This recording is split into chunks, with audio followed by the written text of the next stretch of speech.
In the years around 1177 BC, something almost impossible happened. Across the ancient world, the great powers of the Bronze Age began to fall one after another. Kingdoms burned, trade routes vanished, cities were abandoned, and entire civilizations slipped into silence. Egypt fought to survive. The Hittites disappeared, Mycenaean palaces collapsed, and even now, no one can fully explain why it all happened at once. Before we go deeper, take a moment to like the video and subscribe if this is the kind of history and mystery you enjoy, because tonight we step into one of the greatest unsolved disasters in human history. Night settles over the eastern Mediterranean, but the world below does not sleep. Along the harbours of Ugarit, men move by torchlight between stacked jars of oil and wine, between ingots of copper shaped like stretched hides, between bundles of timber and bales of fine cloth. Scribes lean over damp clay, pressing signs into tablets that will outlast the ships they record. In Hattusa, deep in the Anatolian highlands, messengers pass through gates guarded by stone lions, carrying orders from a king who rules a realm so broad that its edges fade into mountains, plains, and rumour. In the palaces of Mycenaean Greece, storerooms are counted, weapons are checked, perfumes are sealed into small elegant vessels, and administrators mark every obligation as though the world itself can be managed with enough care. Far to the south, Egypt still raises monuments in the old language of eternity.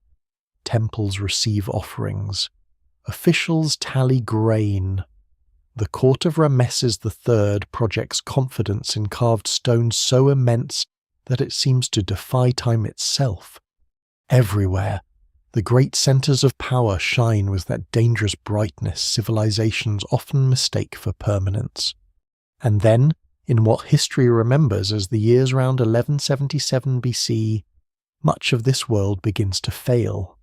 Not all at once, not in one dramatic afternoon, not with a single shout or a single storm or a single army appearing over the horizon.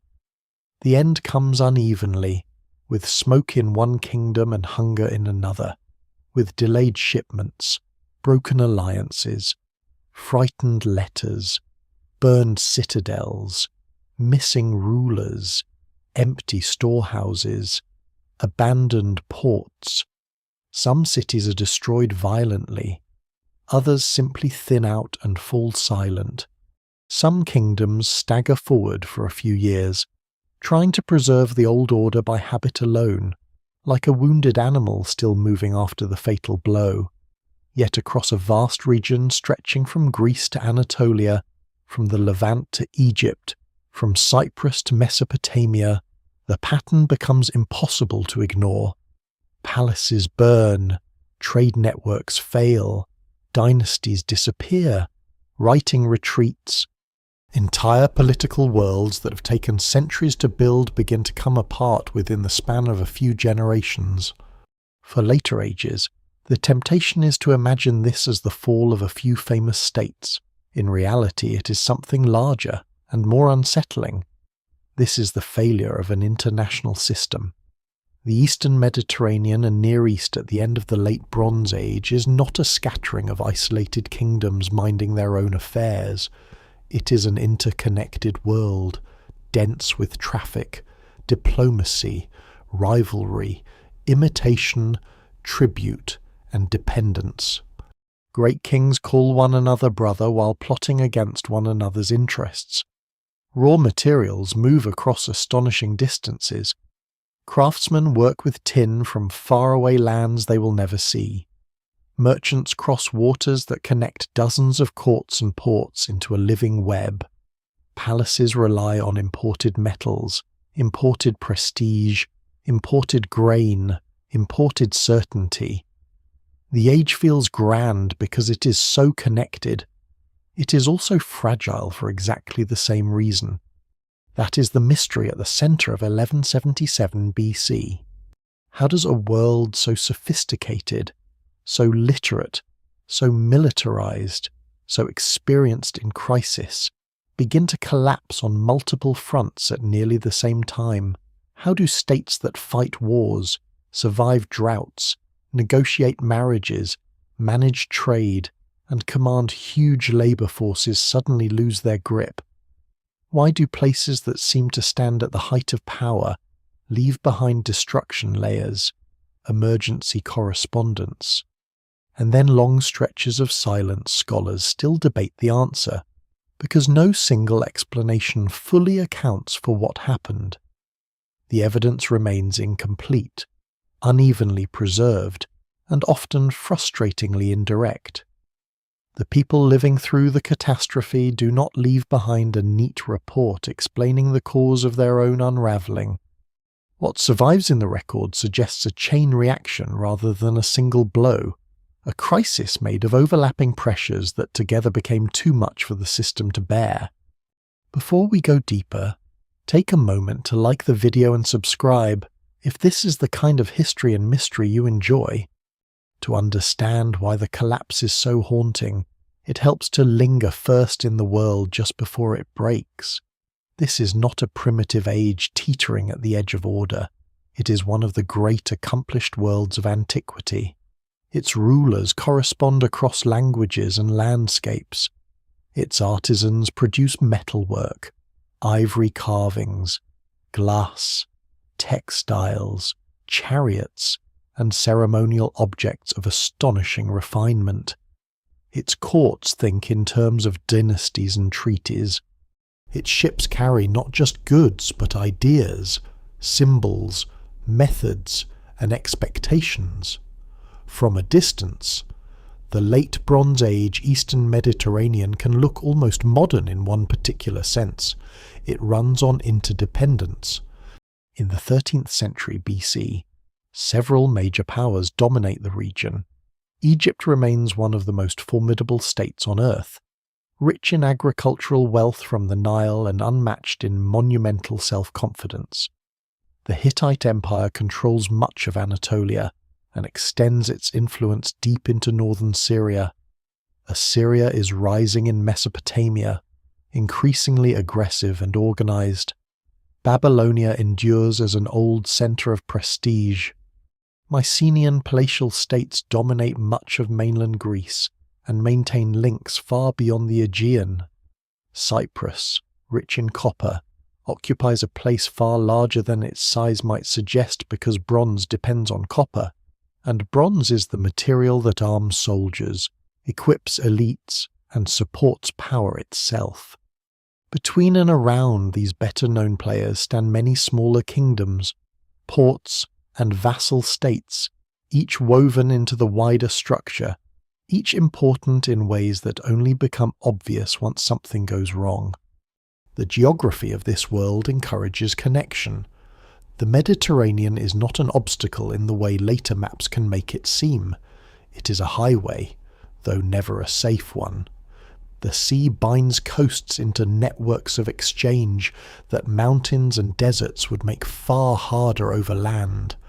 Along the Levantine coast, cities such as Ugarit act as commercial hinges between inland empires and maritime routes. Anatolia links the Aegean, the Black Sea zone, Syria, and Mesopotamia. The Nile draws wealth south to north and then outward again. Cyprus sits in the middle like a loaded warehouse afloat between larger ambitions. Everywhere there are corridors, choke points, harbours, caravan paths, fertile river valleys, and exposed frontiers. Power in this age means mastering movement of armies, of messages, of metals, of grain, of loyalty. The palaces that dominate this world are not simply royal homes. They are administrative engines. They gather taxes, store agricultural surplus, sponsor craft production, command labour, and define legitimacy. In places such as Pylos or Knossos in the Aegean, scribes record flocks, workers, offerings, military equipment, and stores of oil with a precision that suggests not chaos but confident control. In Hattusa, archives preserve treaties and diplomatic correspondence showing a political culture that is formal, strategic, and deeply aware of status. Egyptian records frame the king as the stabilizer of the cosmos itself. This is a world that believes order can be maintained if every duty is observed, every shipment arrives, every vassal stays obedient, every god remains properly honoured. But strong states often leave misleading impressions. Monumental architecture, disciplined records, and military display can hide how much effort it takes to keep such systems alive.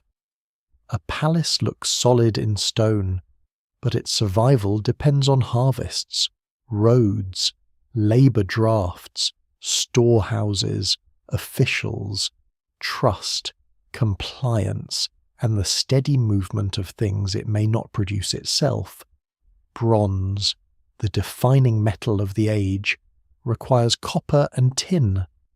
Copper can be found in several places, but major sources such as Cyprus are critically important. Tin is rarer and harder to trace with certainty, arriving through long and vulnerable supply routes, even before one asks about war or climate. This alone reveals something essential. The shining weapons and tools of the Bronze Age rest on supply lines extending across unstable landscapes and open water. A shortage in one place can become a crisis somewhere else. The same is true of food. Not every region produces enough grain in every year. Not every kingdom can absorb repeated harvest failure.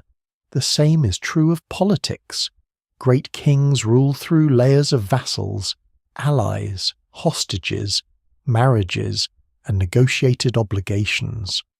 The same is true of warfare, chariot forces, elite warriors, fortified centres, and professional retainers look impressive, but they are expensive and difficult to sustain. The same is true of writing. Literacy in many of these societies is concentrated in palace and temple systems. It depends on institutions. Break the institutions, and writing itself can shrink almost overnight. This is one reason the coming collapse feels so dramatic to historians. It is not merely that cities fall, it is that complex functions disappear with them. Administration thins, international diplomacy fades, certain artistic traditions contract. Long-distance trade drops sharply in some regions. In parts of the Aegean, linear bee writing vanishes with the palace world that used it. The lights do not simply go out in one capital. Entire ways of organizing society become harder to sustain. Yet none of this is visible at first glance in the world before the fall. What one sees instead is confidence. Egyptian temples still frame the king as triumphant over enemies. Hittite rulers still negotiate from a position of imperial authority. Mycenaean centres still accumulate goods and issue orders. Ships still move through eastern waters. Workshops still produce luxury goods for courts that care intensely about prestige and ceremony. The age radiates wealth and discipline. That is what makes the collapse so eerie.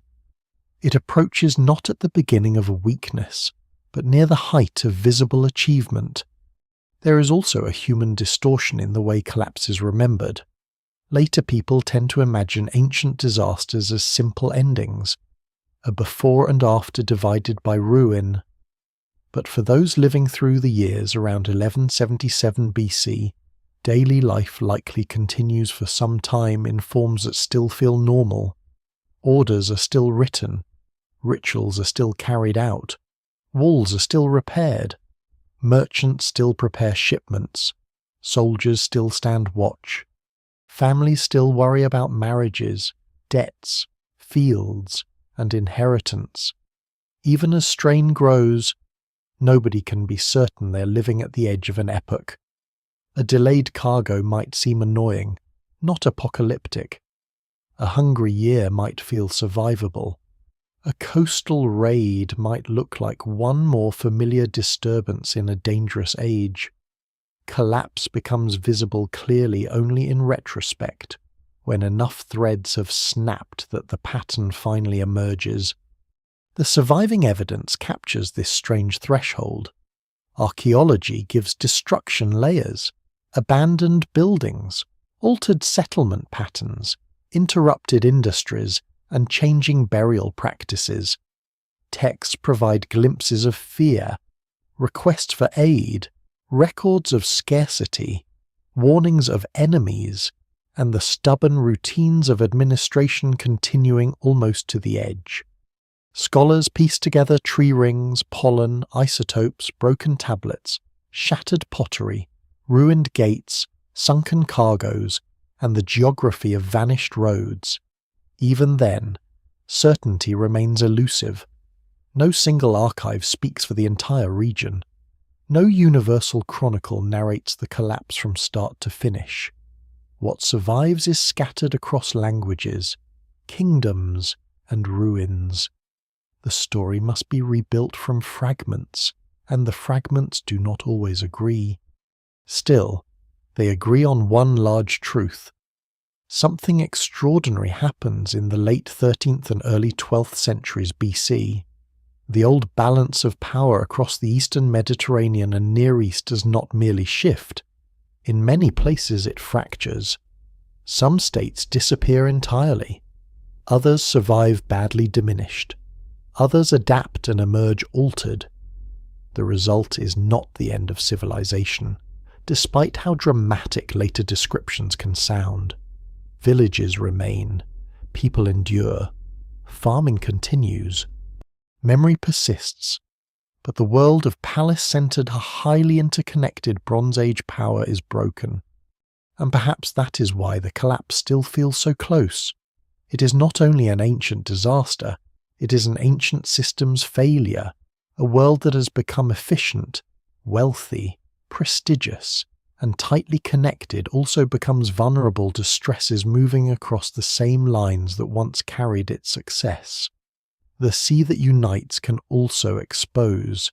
The trade that enriches can also entangle. The palace that organizes can also over-concentrate risk. The diplomatic web that stabilizes can also spread panic. Even now, that logic feels uncomfortably familiar. So the mystery begins not with ruins, but with splendor, with torchlight on harbor water, with scribes in palace rooms, with kings addressing one another in the language of equals while watching one another for weakness, with bronze weapons shining in storerooms supplied by distant mines and uncertain routes, with grain tallied, tribute measured, alliances renewed, and walls standing firm. The world of 1177 BC is not waiting politely to die. It is alive, ambitious, crowded with power, and convinced of its own endurance. That is the world that is about to discover how quickly interdependence can turn from strength into exposure, and how even the greatest civilizations can mistake complexity for security. The great powers of the late Bronze Age do not stand apart like isolated monuments in a desert. They lean into one another constantly, exchanging daughters, messengers, gifts, metals, grievances, and carefully measured flattery. Beneath the surface glamour of royal courts lies something more interesting than simple rivalry. This world is cooperative as often as it is hostile. Kings threaten one another, but they also need one another. The entire system runs on a form of managed dependence so intricate that its participants may not fully grasp how exposed they have become until the strain begins to show. At the top of this system stand the so-called great kings, rulers of the largest and most prestigious states, men who correspond in a language of equality even when they mistrust one another deeply. Their letters, preserved by accident in clay, still carry the dry formalism of international politics. They call one another brother, They complain about delayed gifts. They negotiate marriages. They reassure, insult, flatter, and demand in tones that remain strangely recognizable. Prestige in this world is not merely local. It is international. A ruler proves his stature not only by what he commands at home, but by how he is treated abroad, who sends him gold, who accepts his daughters, who answers his messages promptly, who acknowledges him as a peer. This is one of the less obvious strengths of the Bronze Age world just before its collapse. It possesses diplomacy at an impressive scale. Treaties are written, borders are argued over, disputes are mediated, hostages and marriage alliances bind courts together. Royal women move across vast distances not only as brides but as instruments of statecraft, carrying legitimacy, political symbolism, and the hope of peace into foreign courts. When an Egyptian pharaoh marries a Hittite princess, or when the gift lists between courts are discussed with near ceremonial obsession, what appears on the surface as luxury is also structure. These relationships help reduce uncertainty. They turn strangers into partners, at least temporarily. They establish habits of contact. They make power legible. And yet, precisely because the system works through these repeated exchanges, it also becomes vulnerable to interruption. A missed shipment is not just a missed shipment. It may be a diplomatic slight, an economic problem, and a sign of instability all at once. A marriage alliance is not only a family arrangement, it is a political bridge that may matter when armies move or harvests fail. A king's illness is not merely personal. It can unsettle vassals, open succession disputes, and invite opportunism from rivals. The world is full of relationships that appear ceremonial but are in fact structural supports. Trade moves through the same channels as diplomacy, and the two are often difficult to separate. Palaces sponsor exchange on a scale larger than individual merchants can manage alone. Merchants certainly exist, and some are experienced operators with their own ambitions, but palace economies remain central. Royal courts demand luxury goods, imported raw materials, war equipment, animals, rare woods, fine textiles, scented oils, precious metals, carved ivory, decorated furniture, and exotic curiosities that display reach as much as taste. The appetite of elites helps hold long-distance routes open. Entire communities depend on serving these demands: shipbuilders, porters, smiths, scribes, shepherds, weavers, dyers, seal cutters, potters, and all the others whose labour disappears behind the brilliance of finished objects. To modern eyes, bronze itself offers one of the clearest examples of hidden dependence. Bronze is not mined as bronze, it must be made, combining copper with tin, and the two do not always come from the same place, or travel by the same route. Cyprus is especially important because of its copper wealth. Even its name, in the minds of some scholars, may be closely linked to the metal that gives the island such significance. Tin is more elusive. Its sources remain debated in detail, but what matters here is that it often travels over long distances through chains of exchange vulnerable to disruption. A palace storing bronze spearheads, tools, armour fittings, chariot parts, and ceremonial equipment may appear self-sufficient.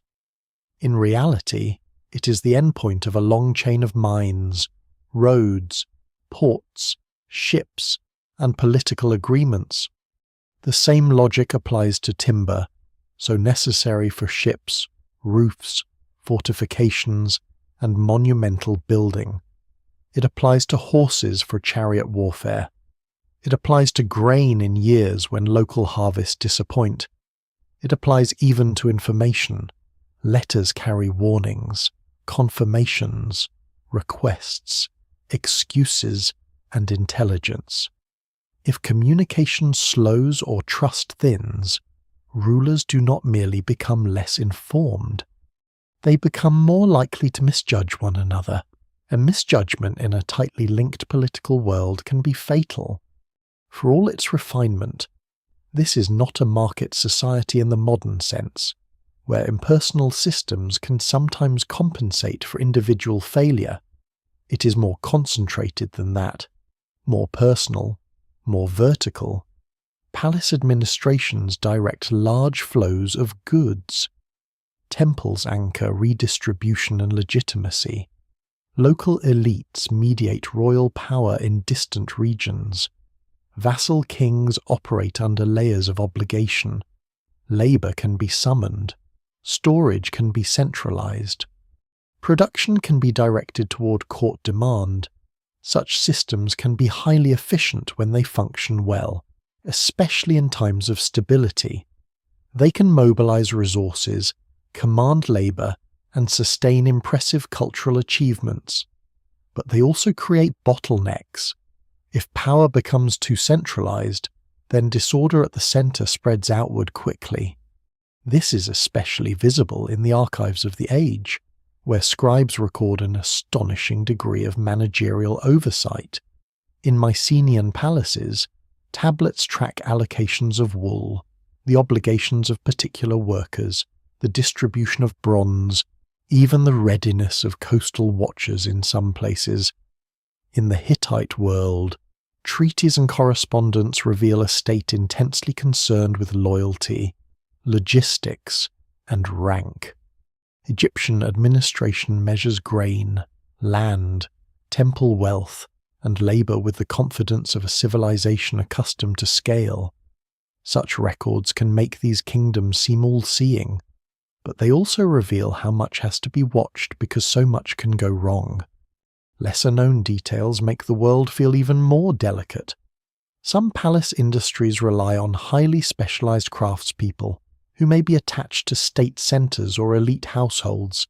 If a palace burns or a trade route closes, it is not just wealth that disappears, but skill networks and production systems built up over generations. Perfumed oil industries in the Aegean, luxury carving workshops in Levantine ports, metallurgical centers tied to imported ore, textile production linked to centralized accounting. These are not activities that relocate instantly. When the system falters, the loss is cultural as well as economic. Styles vanish, techniques retreat. Entire forms of organized expertise can shrink with startling speed. There is also the quiet problem of social distance. The courts of the late Bronze Age are magnificent, but they are also extractive. They demand tribute, labour, military service, and obedience. Their prosperity rests on the efforts of farmers, herders, labourers, sailors, and dependents whose names are only sometimes recorded and whose hardships are rarely commemorated. In good years this imbalance may be tolerable, at least by the hard standards of the ancient world. In bad years it becomes dangerous. A palace economy can gather surplus impressively, but that also means it can become a focal point for resentment, or simply a system too rigid to adapt once scarcity spreads. Scholars still debate how much internal social strain contributed to the wider collapse, but what survives in the record suggests that beneath the elite order there may have been more tension than official texts admit. One of the most revealing features of the age is how often gifts and tribute blur into one another. A shipment of gold, fine garments, horses, or crafted vessels can be presented as a sign of friendship, respect, or ritual exchange. Yet everyone involved understands that these transactions express hierarchy as well. Great kings compare the value of gifts with suspicious attention. They notice when something promised does not arrive, or when what does arrive seems unworthy of their rank. This may sound petty until one sees the larger principle. Material exchange is one of the ways political reality is made visible. The flow of luxury goods helps reassure rulers that the order of the world still holds. Interrupt that flow often enough, and confidence begins to weaken long before armies appear. This dependence is not only external. Within each kingdom, centers rely on peripheries in ways that are easy to overlook when reading the story backward from collapse. A capital requires food from its countryside, timber from its uplands, metals from its provinces, soldiers from dependent communities, and legitimacy from ritual landscapes that may lie beyond the palace walls. Even mighty empires are patchwork stitched together by roads, obligations, storage, and fear. Some regions are loyal because it benefits them. Others are obedient because resistance seems futile. Others are only waiting for weakness. A strong ruler can keep this arrangement intact. A weak harvest, a disputed succession, or a military defeat can loosen the stitching very quickly. And yet, for long stretches, the system does work. That is important to remember. This is not a clumsy world somehow stumbling into catastrophe. It is an effective world, often brilliant at coordination. Goods move, treaties hold, cities prosper, courts dazzle, administrative knowledge accumulates. Foreign envoys travel thousands of miles because the journey is worth making. The interconnectedness of the Bronze Age does not merely create fragility. It also creates wealth, political complexity, artistic exchange, and technological power.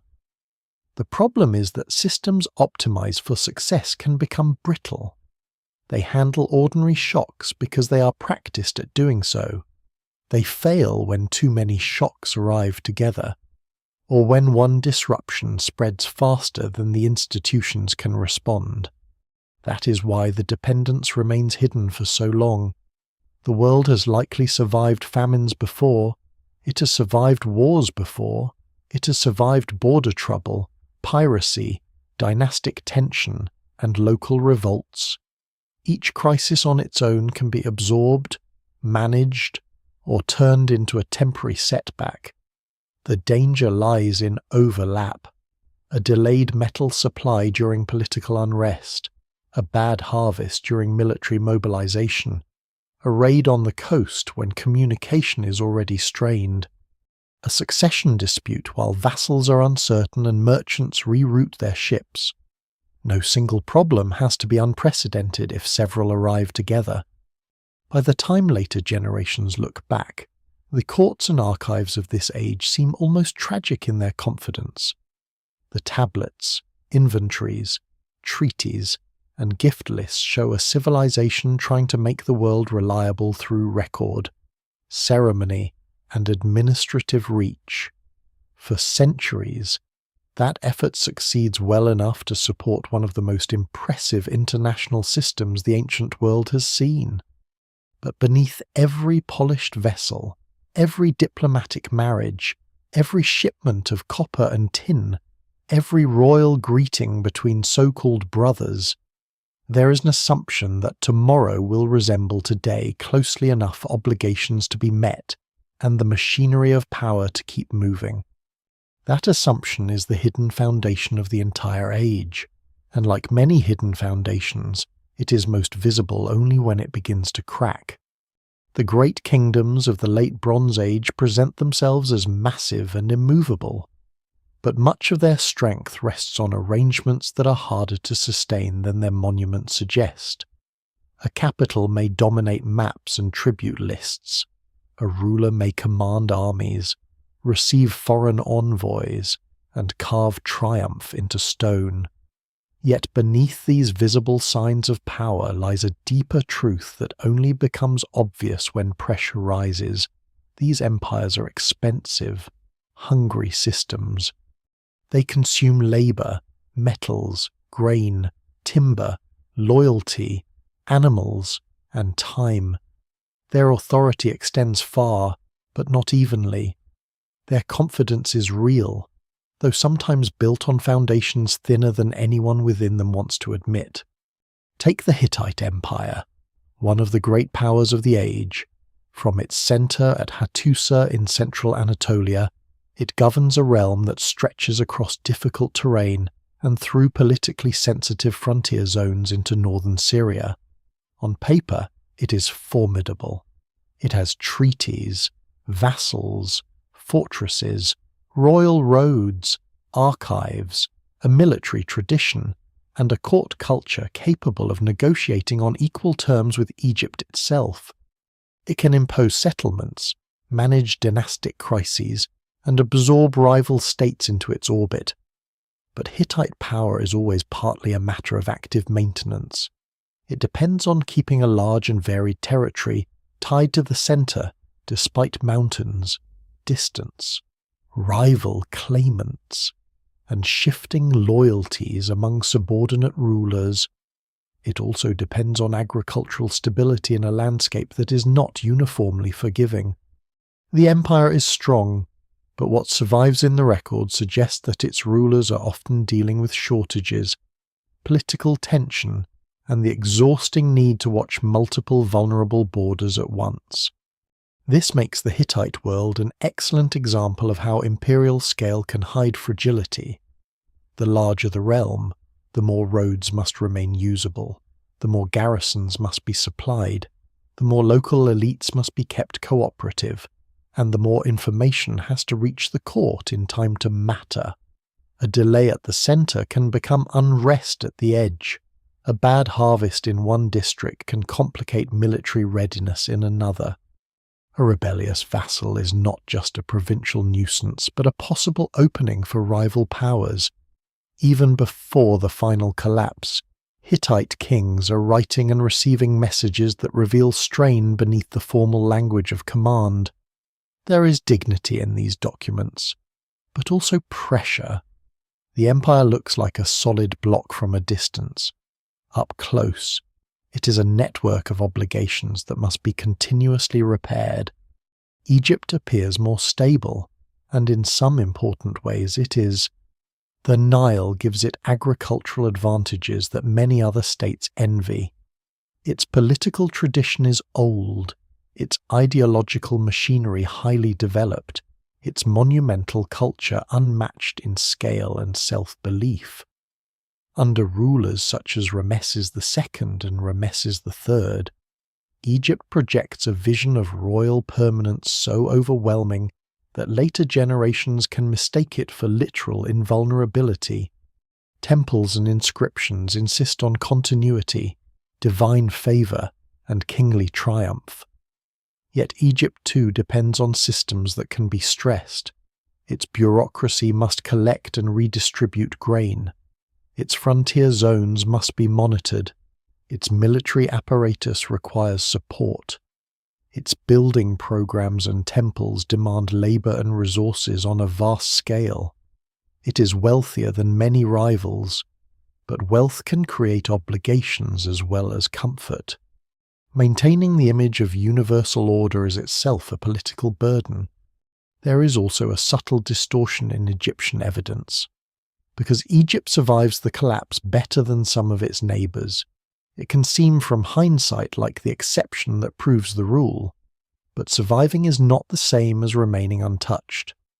The Egypt of the early 12th century BC is still powerful, yet it is fighting to defend itself, feeding displaced populations, confronting threats on multiple fronts, and eventually entering a long period in which its international dominance narrows.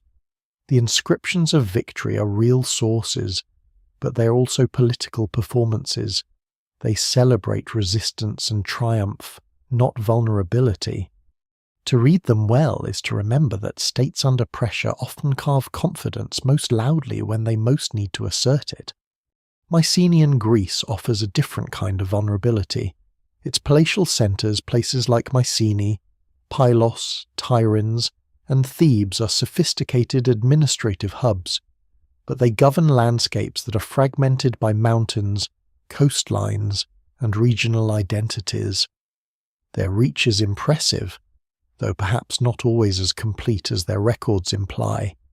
The Linear B tablets reveal bureaucracies that monitor labour, livestock, offerings, bronze, and military preparedness with a crisp administrative tone. At Pylos, some records even seem to reflect concern with guarding the coast, a detail that has fascinated historians because it hints at looming danger. Yet these palace systems are highly centralised. Literacy itself is concentrated in their administrative structures. If the palaces burn, the writing disappears with them. That alone tells us something striking. Much of Mycenaean complexity is institutionally narrow.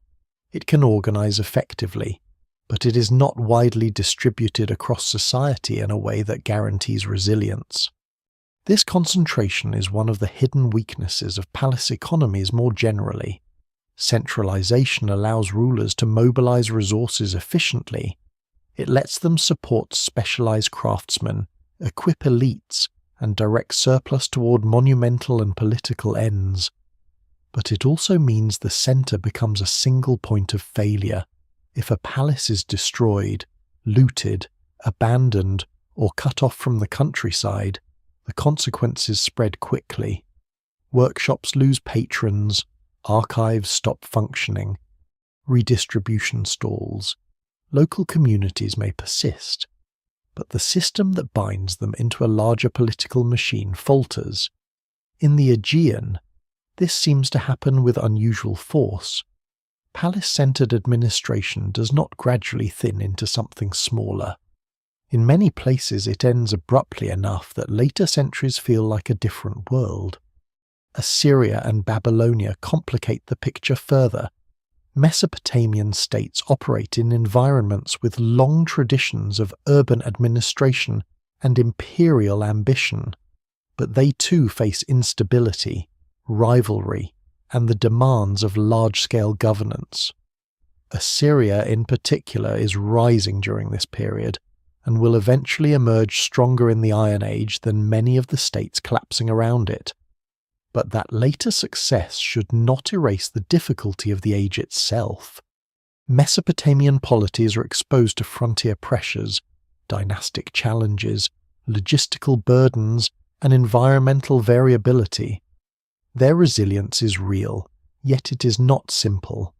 The broader regional crisis affects them as well, even if not always in identical ways or on identical timelines. Then there are the smaller but critical states whose significance becomes clearest only when one looks at the whole system. Ugarit is the classic example. This coastal city in northern Syria is not an empire, but it is a major commercial and diplomatic node, linking maritime trade with inland political networks. It has archives, merchants, palaces, and foreign contacts. It matters not because it dominates the world, but because the world passes through it. When such a place fails, the loss is disproportionately large. A hinge removed from a door may be smaller than the door itself, but the whole structure stops working properly without it. The same is true of Cyprus, whose copper gives it strategic weight far beyond its size. The island's importance shows how resources can create dependence that is geographically concentrated. A seemingly peripheral place becomes central because the entire age runs, quite literally, on what it supplies. What binds all these states together is their reliance on layered systems of extraction and redistribution. Grain comes in from the countryside, metals arrive through trade or tribute. Labour is organised through obligation. Crafts are supported through elite demand. Armies are fed through stored surplus. Legitimacy is reinforced through ritual, display, and continuity. In good years, this creates impressive coherence. In difficult years, each layer can become a source of failure. A harvest shortage weakens storage. Weakened storage limits military readiness. Reduced military confidence encourages raids or rebellion. Insecurity disrupts trade. Trade disruption means fewer metals and prestige goods. elites become less satisfied. Local rulers become less obedient. Suddenly the system is not failing in one place, it is failing in several at once. One lesser known but revealing problem is the dependence of these kingdoms on animals, especially in warfare and transport. Chariot forces remain important symbols of elite military power in the late Bronze Age, but chariots are costly machines.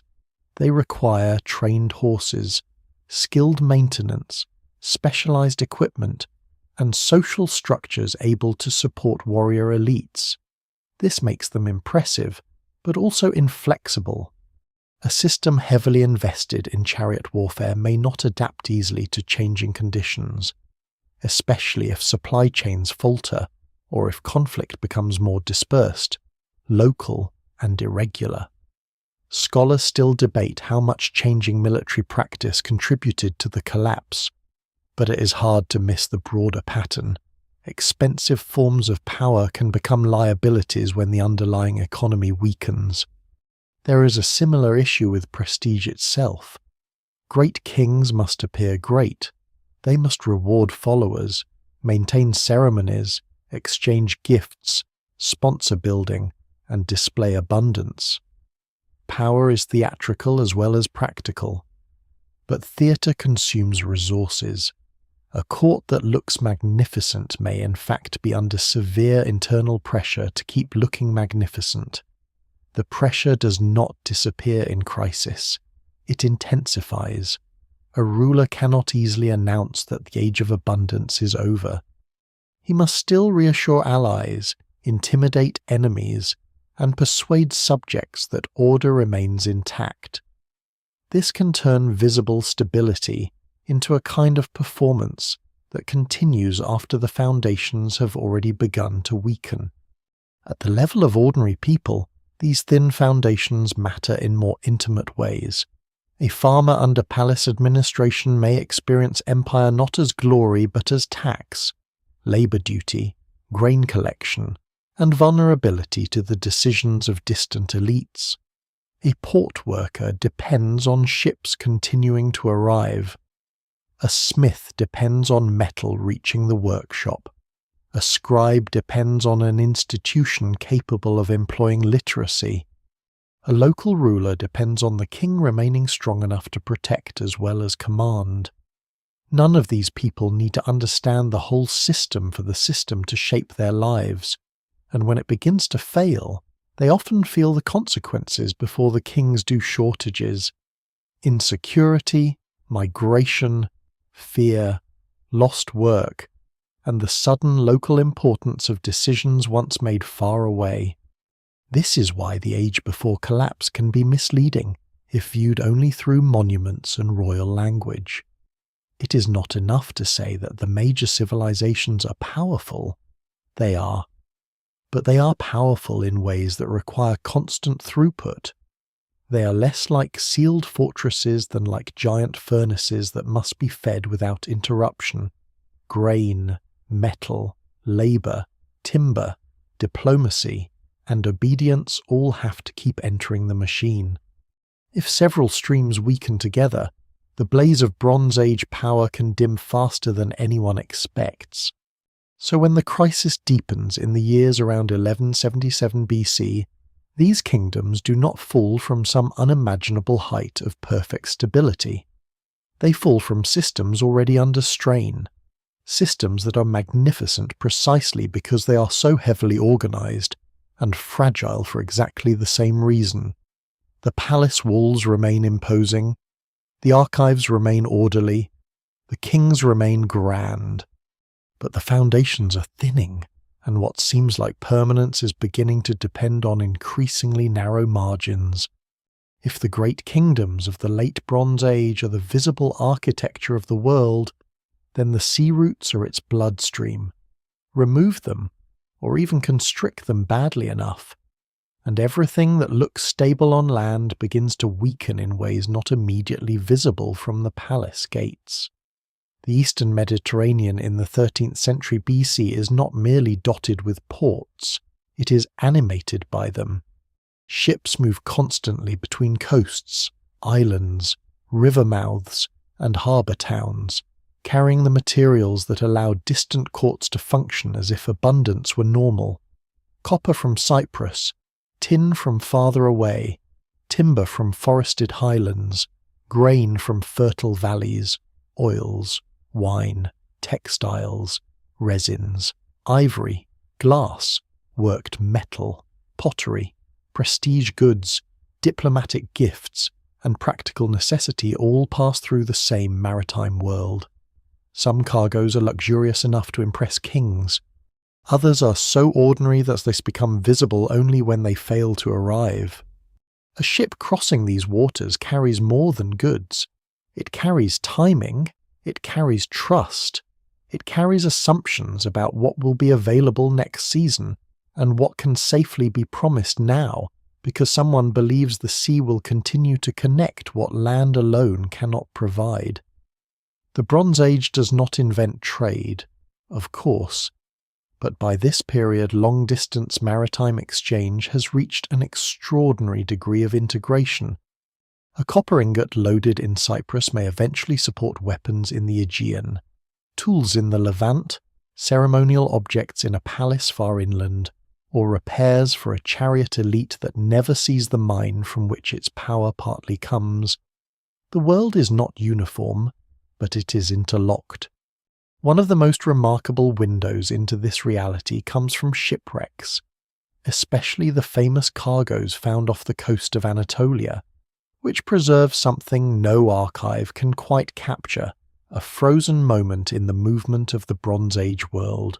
The Uluburun shipwreck, though earlier than 1177 BC, has become almost symbolic of the age because of what it reveals about its scale and complexity.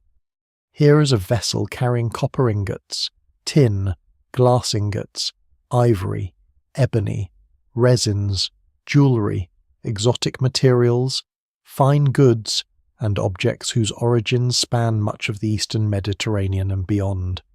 It is easy to focus on the luxury, but the deeper significance is structural. This is what interconnectedness looks like when it sinks intact to the seabed. Not a local economy, not a simple exchange between neighbours. A dense web of acquisition and movement, bringing together materials from multiple regions in one floating package of political and economic expectation. The shape of some of those copper ingots is one of the memorable details of the age. They are often cast in the form scholars call oxhide ingots, broad and flat with projecting corners that make them easier to lift and secure.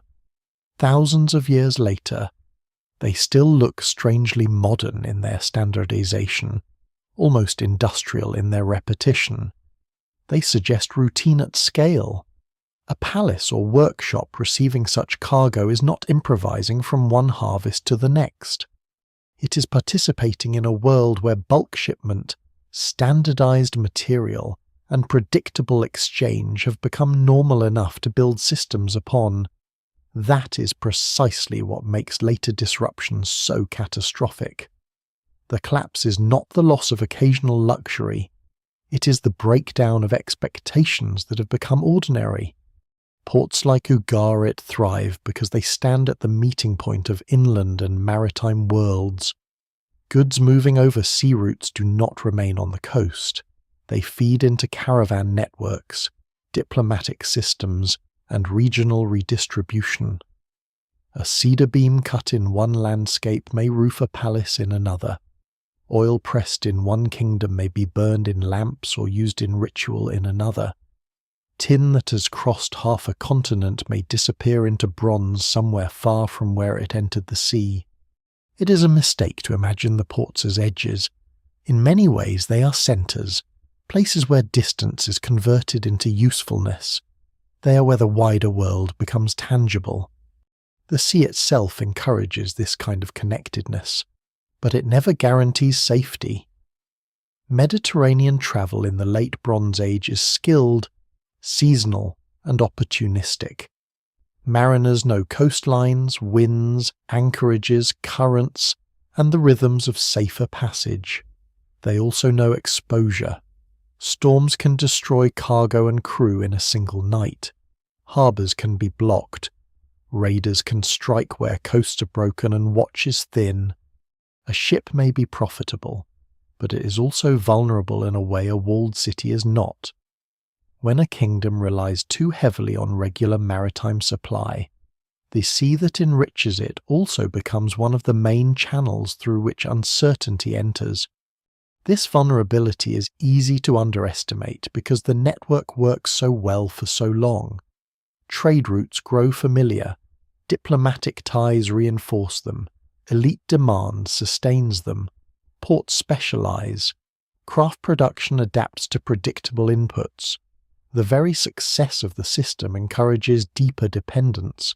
A palace that knows copper can be imported may invest less in local substitutes. A court accustomed to foreign luxuries may weave them into political ritual. A military establishment reliant on bronze may assume enough metal will always be found somewhere within the network. A shipbuilder counting on imported timber or resin may not think much beyond the next voyage. Complex systems train their participants to trust continuity, because continuity is what makes complexity worthwhile. And yet, continuity at sea is never entirely in human hands. A single interrupted voyage is an inconvenience. Several missed voyages become a pattern.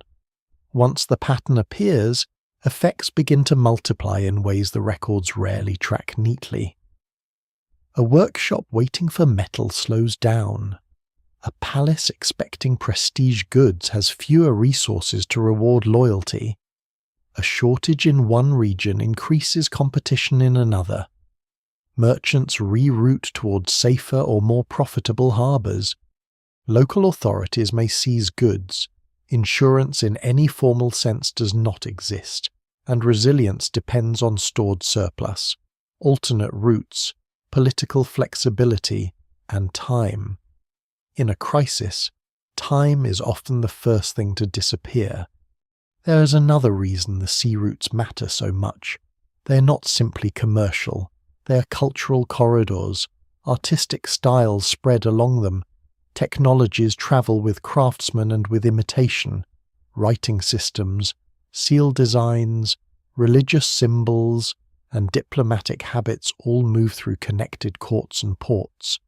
A carved ivory style in one city may reveal links to workshops or tastes in another. Pottery forms and decorative motifs can appear far from where they were first common. Even the way elites imagine kingship and status is shaped by international contact. This makes the collapse of maritime networks more than an economic problem. It becomes a narrowing of horizons.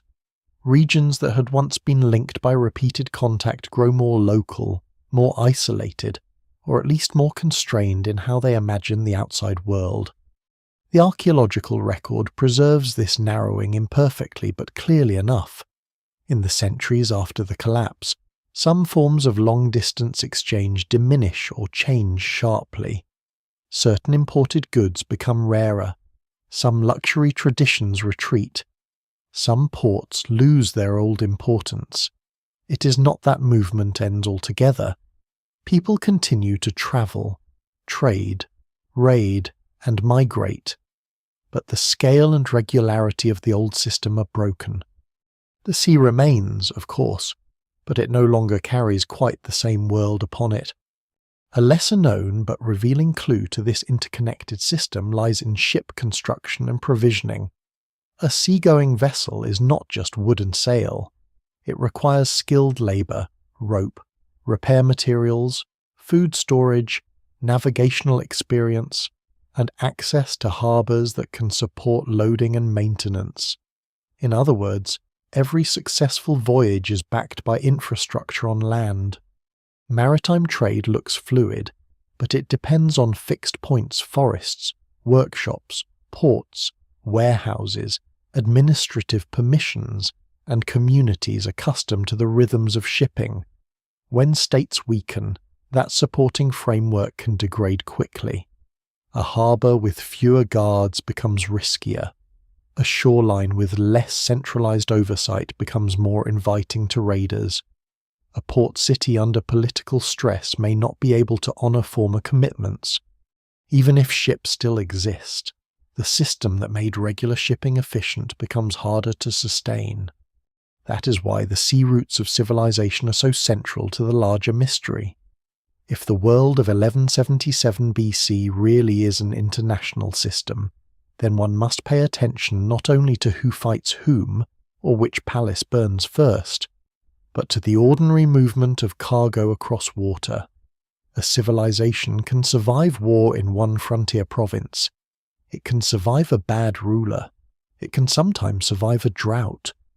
But if multiple major powers begin experiencing stress while the routes that move strategic resources and stabilizing luxuries become less reliable, the problem deepens into something larger. What had once been a network of support becomes a network through which failure travels. There is something almost cruel in the elegance of it.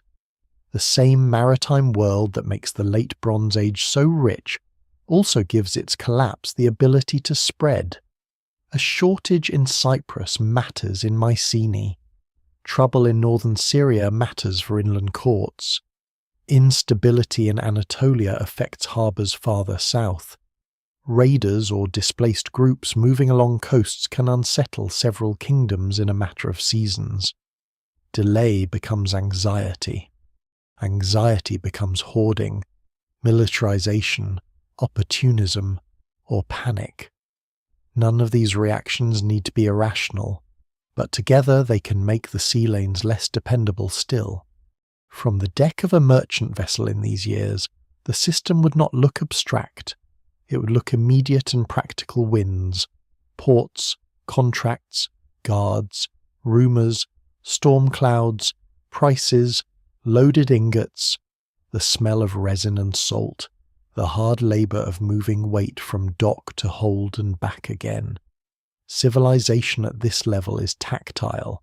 It is wood under strain, amphorae sealed shut, clay tablets listing cargo, harbour officials counting goods, sailors hoping a known anchorage remains safe. What later historians call interregional exchange is, in its lived form, a chain of very physical acts repeated often enough that entire kingdoms come to rely on them. And perhaps that is the unsettling point. The Bronze Age world is not held together only by armies and treaties, it is held together by arrivals, by the appearance of ships on the horizon when expected, by the unloading of metal, timber, grain, and goods that confirm the system is still functioning. Once those arrivals become uncertain, the great powers discover how much of their strength has been floating all along on water they never truly controlled. The collapse does not begin with cities in flames. Fire is what later centuries remember because it leaves such dramatic evidence in the ground. But before the smoke there are signs easier to dismiss. A delayed shipment, a failed harvest in one province, a treaty that holds in form but weakens in practice. Reports of trouble on a coast that has always been troublesome. Local unrest explained away as temporary. Refugees arriving in numbers slightly larger than expected. A ruler writing with more urgency than the situation officially demands. The world before 1177 BC is already experienced in crisis. That is part of the problem. When stress first appears, it arrives in forms that are familiar enough to seem manageable. This is what makes the warning phase of the Bronze Age collapse so hard to reconstruct and so haunting to study. There is no trumpet blast announcing that the age of palaces is nearing its end. Instead, the records suggest accumulation. The pressures come from different directions, at different speeds, and with different levels of visibility. Some are environmental, some are political, some are military, some are logistical. Some may be social tensions embedded in the structure of palace rule itself, on their own. None of them has to be fatal. Together, they begin to bend the system. One of the earliest signs is simple instability at the edges. Frontier regions grow harder to manage. Vassals require closer watching. Raiding becomes more disruptive. In the Late Bronze Age, borders are never quiet for very long, but there is a difference between ordinary friction and broader deterioration. The great kingdoms maintain control partly by projecting predictable force. Once that predictability weakens, local actors begin adjusting quickly. Some hedge their loyalties. Some delay obligations. Some take advantage of distraction at the centre. The farther one moves from the royal court, the more power depends on the belief that the centre will respond effectively when challenged. If that belief thins, trouble multiplies faster than imperial archives can fully capture. The Hittite world offers especially revealing signs of this strain. Even before the final collapse, Hittite rulers are contending with food shortages, military pressure, and the constant problem of holding together an empire made of different regions and subordinate powers. Some texts hint at shortages severe enough to require urgent concern. Others reveal the difficulty of maintaining order in vulnerable provinces. A kingdom can survive one hungry year or one rebellion.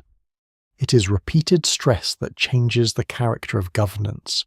Decisions become more reactive. Resources have to be diverted. The margin between control and improvisation begins to narrow. Scholars still debate how extensive these early warning signs were across the whole empire. But what survives in the record suggests that the Hittite state is not entering the 12th century BC from a position of effortless strength. The Aegean world presents a similar pattern in a different key. The linear B tablets from Mycenaean centres do not narrate the collapse in any direct way, but in some cases they reveal a bureaucracy suddenly concerned with matters that feel urgent and exposed. At Pylos, there are records often interpreted as evidence of preparations connected to coastal defence. Watchers are assigned. Equipment is noted. The tablets are terse because administrative texts tend to be terse, but their very dryness makes them eerie. The palace is still functioning. The scribes are still writing. Order is still being asserted through lists and allocations.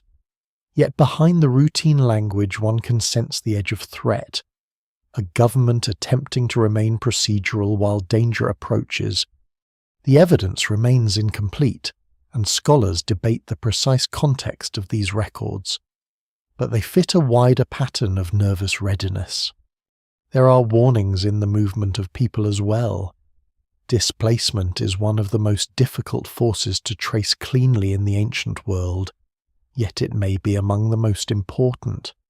Populations can be uprooted by drought, war, political breakdown, failed harvests, or the collapse of local authority. Once moving, they place pressure on neighbouring regions, either as refugees seeking subsistence or as groups forced into raiding, hired service, or settlement wherever an opening can be found. Egyptian records later speak of foreign groups in ways that reflect this volatile reality, though the language of royal inscriptions is always selective and politically shaped.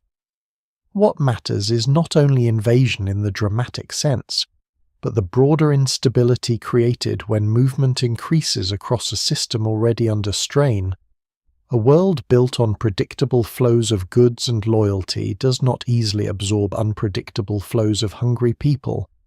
Piracy and seaborne raiding likely intensify this insecurity.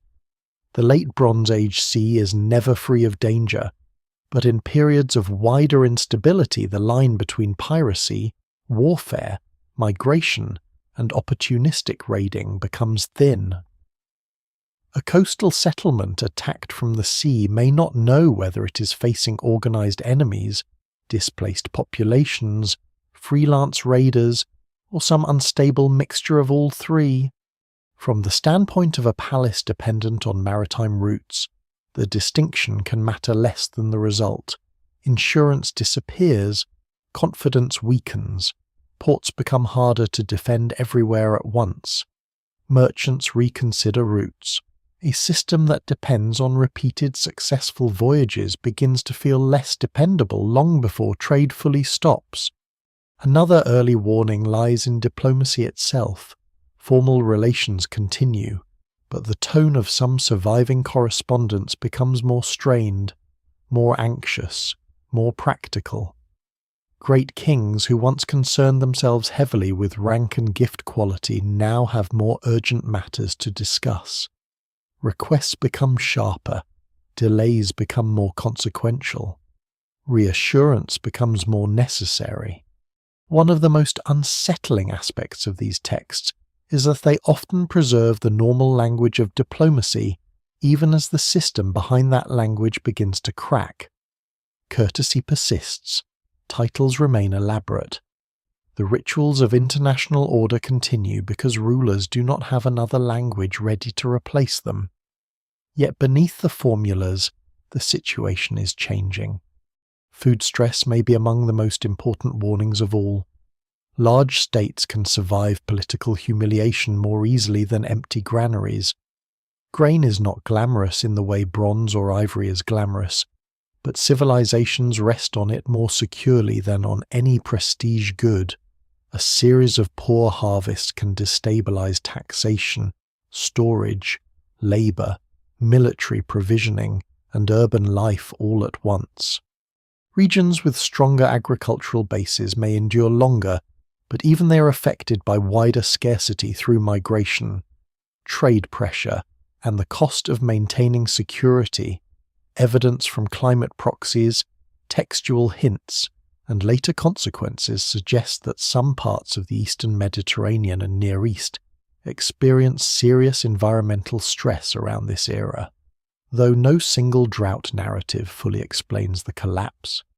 Still, it is difficult to imagine a tightly interconnected palace world surviving intact if harvest failure becomes recurrent across multiple zones. Hunger makes politics brittle very quickly. There are also more subtle institutional warnings. Over-centralized systems often appear strongest immediately before they fail, because they pull so much toward the center. Storerooms are full. Administrative oversight is intense. Labor is directed efficiently. But this very concentration can hide how little flexibility remains underneath. Local communities may have fewer reserves of autonomy, because so much has been absorbed into palace structures. Specialized production may depend too heavily on elite coordination. Literacy may be too tightly bound to administration. When the center is pressured, there are fewer intermediate layers able to absorb shock. In quiet times, this looks like efficiency. In hard times, it looks like brittleness. One lesser-known sign of strain is visible in the repeated need for resettlement, population management, and military redeployment seen in some states of the period. Empires do not move people around because everything is going well. They do so because frontiers need stabilizing. Labor must be redirected. Rebellious regions require weakening, or newly conquered zones need integration. Such measures can work for a time, but they are also evidence that the political landscape is already unsettled beneath the ceremonial surface. A world that must constantly reshuffle populations, reinforce vulnerable districts, and watch for disloyalty is not a relaxed world, no matter how confidently its kings write. The warning signs are easiest to miss because each can be explained away in isolation. Drought is not unusual. Raiding is not unusual. Local revolt is not unusual. Succession disputes are not unusual. Delayed shipments are not unusual. The Bronze Age had lived with all of these before, but systems often collapse not because one problem is unprecedented, but because several familiar problems begin to overlap and amplify one another. A drought weakens food reserves. Hunger increases unrest. Unrest requires military movement. Military movement strains storage and administration. Trade slows because routes feel less safe. Slower trade reduces access to metal and prestige goods. Elites lose confidence. Vassals hedge their bets. More people move.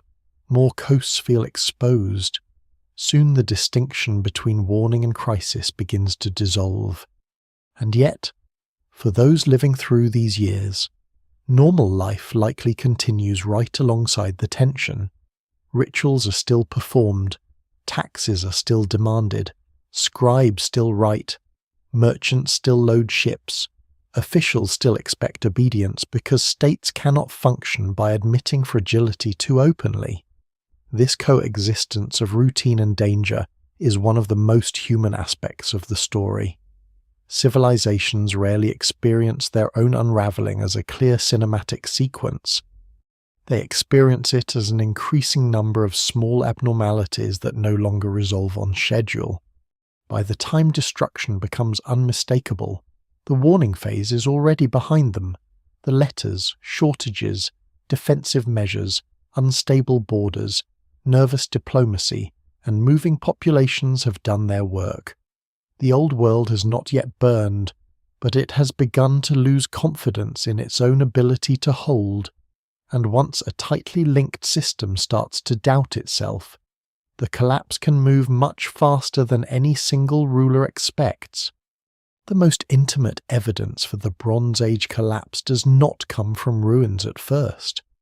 It comes from voices still trying to behave as though the world remains governable, long after walls have fallen into dust and cedar roofs have rotted away. Clay tablets preserve something more fragile than architecture, the tone of people who sense that order is slipping, but have not yet stopped issuing commands. This is one of the strangest features of the years around 1177 BC. The written record does not usually announce catastrophe with dramatic clarity.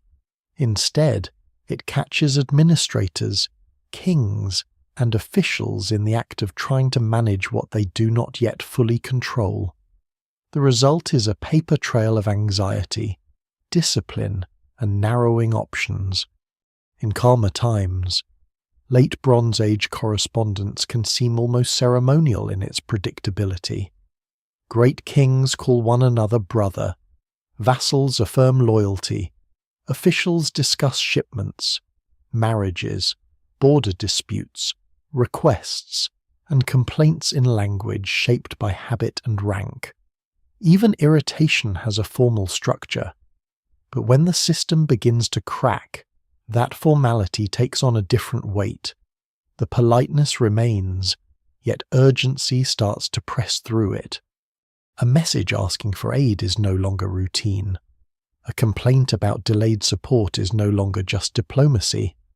A request for grain, troops, or ships becomes a clue that somewhere behind the tablet lies a shortage serious enough to put into writing. Few places reveal this more vividly than Ugarit, the coastal kingdom whose archives have become some of the most haunting witnesses to the end of the Bronze Age world. Ugarit is not the largest power of the age, but it is deeply connected, commercially active, literate, and strategically placed. It belongs to that class of states that make interregional systems function by linking sea and land, commerce and diplomacy, local rule and imperial pressure. When such a place begins sending worried correspondence, historians pay attention. The surviving texts from its final period do not offer a grand theory of collapse. What they offer is more valuable in a way immediacy. They show a kingdom still writing, still requesting, still reacting, while danger is already close. Some of these letters have become famous precisely because of their starkness. They speak of enemy ships. They speak of vulnerability. They speak of forces away from home while threats approach. Their power lies partly in what they do not explain.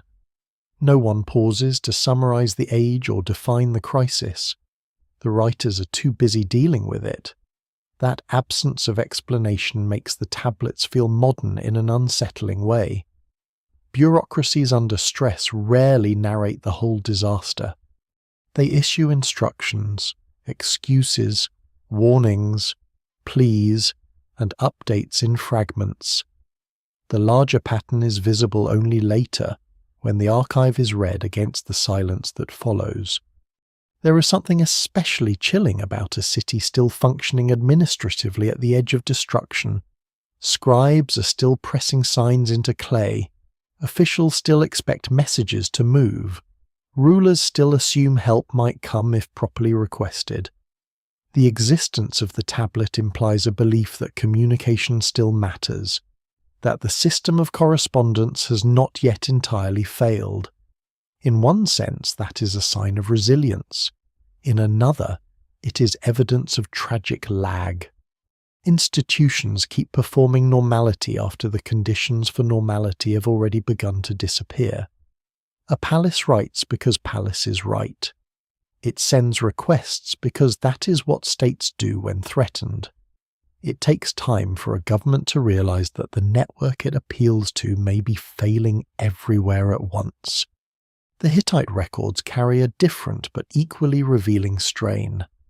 They show an empire trying to manage scarcity, loyalty, and military obligation across a difficult and exposed political landscape. Correspondence and administrative documents point toward food problems in some moments, toward the complexity of imperial governance in others. The tone is often controlled, but control on clay is not the same as control on the ground. A command to deliver grain or maintain order tells us not only what the state wants, but what it fears losing. One of the most useful ways to read ancient bureaucratic texts is to notice what requires repeated attention. Repetition is evidence of weakness as much as strength. A secure system does not need to keep reminding the world to behave as though it is secure. Egyptian inscriptions are a more complicated source because they are less candid. They are royal texts, shaped to project victory, legitimacy, and divine order. They commemorate the king as defender against chaos, not as a manager trapped inside a wider system's failure. Even so, they preserve important clues. By the reign of Rameses III, Egypt is presenting itself as beset by serious threats, including attacks associated with groups later labeled the Sea Peoples. The inscriptions dramatize Egypt's success in repelling them, and they must be read critically because royal monuments are never neutral reports. Yet the need for such monumental declarations tells its own story. States do not carve triumph over enemies on that scale unless the danger has enough reality to matter. The boast is political theatre, but theatre is often most intense when the audience has reasons to be afraid. Mycenaean Greece leaves a quieter record, one that is haunting for the opposite reason. The Linear B tablets are administrative, not narrative. They do not tell stories. They list allocations, workers, animals, religious offerings, equipment, and obligations. Yet because they are often among the last texts written before the destruction of some palace centres, they acquire an accidental poignancy. They preserve the last routines of a literate administrative world that is about to disappear. A list of bronze, a note of personnel, a record of watchers assigned to the coast. Such texts were never meant to be dramatic, but when placed against the destruction that follows, their restraint becomes emotionally powerful. Civilization is still doing paperwork right up to the edge. This contrast between narrative and administration matters.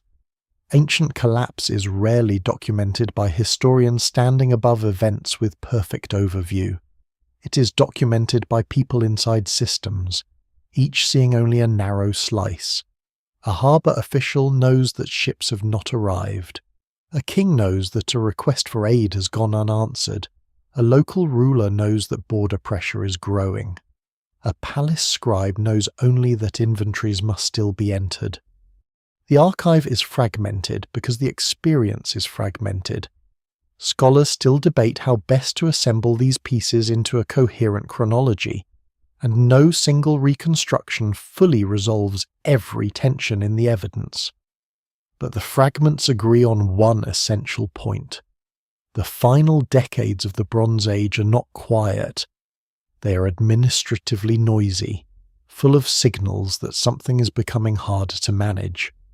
One lesser known but telling feature of these archives is how often absence becomes meaningful. Missing replies, broken archival sequences, tablets found where they were dropped or stored in haste. Archives ending abruptly rather than tapering off gradually, all of this matters. Silence in history is often ambiguous, but some silences arrive in context that make them louder than speech. A city with an active archive does not normally stop writing because it simply loses interest in record keeping. If the archive halts abruptly, one must consider destruction, abandonment, institutional collapse, or severe disruption. In some places, the written tradition itself contracts with the palace system that sustained it. That is not just the loss of information, it is the shrinking of a civilization's administrative memory. The letters also reveal something else that ruins alone cannot show expectation. People continue asking for help because they think help should exist. A king appeals to a superior because imperial obligation is supposed to mean something. An official requests grain because somewhere there should still be a storehouse, a convoy, a mechanism of redistribution that can be activated. This is why the letters from a breaking world feel so human. They are not documents of resignation. They are documents of delayed faith in the system. Even when frightened, the writers still assume the machinery of the order might respond if addressed properly. That assumption is one of the last things to die. And when it does die, it often does so invisibly. There is no final tablet saying the world order has ended. There's only the archive's edge. Beyond it, fire in a palace, abandonment in a harbour, a road no longer secure, a shipment that never arrives, a court that no longer answers. Historians are left with the peculiar emotional geometry of collapse words on one side, silence on the other.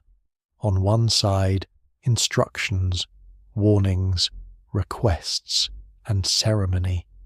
On the other, burnt layers, fallen walls, and long periods in which the old diplomatic language no longer organizes the region in the same way. That is why these letters matter so much. They are not merely evidence for events, they are evidence for consciousness under strain. They show rulers and officials still trying to think administratively while the ground beneath administration shifts. They record not only danger, but the lag between danger and comprehension. And in that lag, the Bronze Age world becomes unexpectedly legible. It is a civilization convinced, by long habit, that messages can solve problems, treaties can stabilize borders, and the right request sent to the right authority can bring grain, troops, or order back into place. For centuries, that belief has been reasonable. In the years around 1177 BC, it becomes one more thing the world can no longer reliably deliver. By the time archaeologists arrive with trowels, sieves, cameras and notebooks, the fire is long gone. What remains is a pattern in the ground, a wall reddened by heat, a collapsed roof layer thick with ash, crushed storage jars where they fell, weapons in destruction debris, human remains in positions that suggest escape failed or never truly began. In some places there is looting before the final abandonment. In others there is hurried rebuilding, then another break. And across the eastern Mediterranean and Near East, site after site begins to offer some version of the same grim sequence stress, destruction, silence, or diminished life after the old centre is gone. This is where the Bronze Age collapse becomes impossible to dismiss as merely literary or exaggerated. Ruins do not explain themselves cleanly. But they do insist. They show that the decades around 1200 BC are not ordinary in archaeological terms. Palace centres in Mycenaean Greece are destroyed or abandoned. Important cities in the Levant suffer violent ends. Major political centres in Anatolia vanish from the map. Cyprus, so critical to the trade in copper, shows widespread disruption and destruction at multiple sites. Not every place burns. Not every kingdom falls at the same exact moment. But the distribution of damage across so many linked regions is too broad, too dense, and too consequential to be explained away as routine ancient turbulence. In the Aegean, the palace world takes some of the clearest blows. Pylos is one of the most haunting examples. The palace burns, preserving its linear B tablets by accident in the very fire that destroys the administrative centre. Clay that might otherwise have dissolved hardens in the heat, leaving behind the final paperwork of a doomed institution. There is a strange irony in that. The bureaucracy survives because the building does not. What is lost is not simply architecture. What disappears is a whole mode of centralized life record-keeping, redistribution, elite coordination, specialized production, and the political confidence that held the palace system together. Mycenae and Tiryns continue in altered ways for some time, but the larger world of Mycenaean palatial administration is broken. The evidence remains uneven from site to site, and scholars still debate local sequences, but the overall picture is one of fragmentation and sharp contraction. The destruction of palace centres matters because these are not merely residences of kings. They are nerve centres. When they burn, the consequences radiate outward through taxation, storage, military organisation, craft production, and literacy itself. In a less centralised society, one administrative building can vanish while the wider culture continues mostly intact. In the palace world, the centre is the system. Destroy the centre and the surrounding network can lose coherence with shocking speed. That is one reason the Aegean after the collapse feels so different from the Aegean before it. In Anatolia, the disappearance of Hattusa is one of the most dramatic transformations. The Hittite capital, once the heart of an empire, is abandoned and never returns to its former political role. The end there may not fit a single simple destruction story. The archaeological sequence is complex, and scholars debate exactly how the final phase unfolded, but the broader fact remains stark. A state capable of negotiating with Egypt as an equal, a kingdom with archives, fortifications, treaties, and imperial reach, ceases to exist as the central power it had been. The vacuum left behind is not a minor adjustment. It is one of the great geopolitical losses of the age.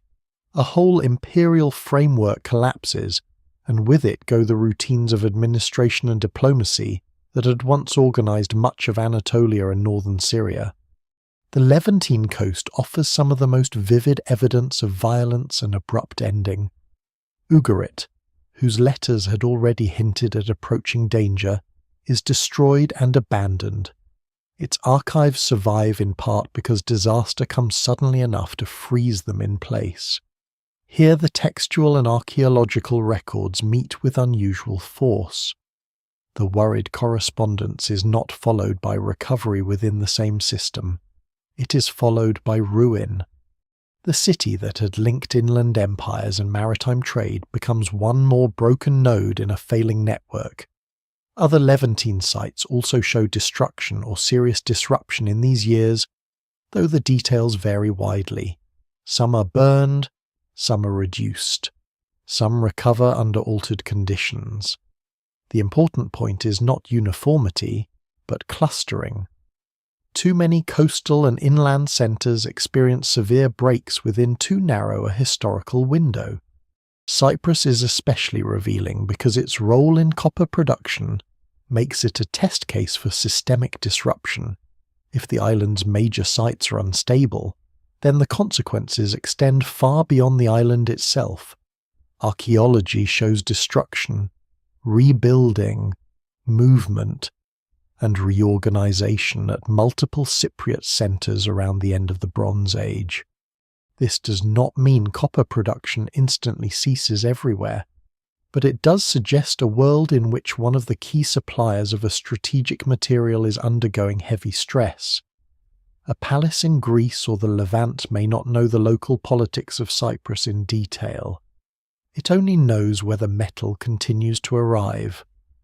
Once the archaeological evidence shows Cyprus itself under pressure, the vulnerability of the entire bronze-based system becomes much easier to see.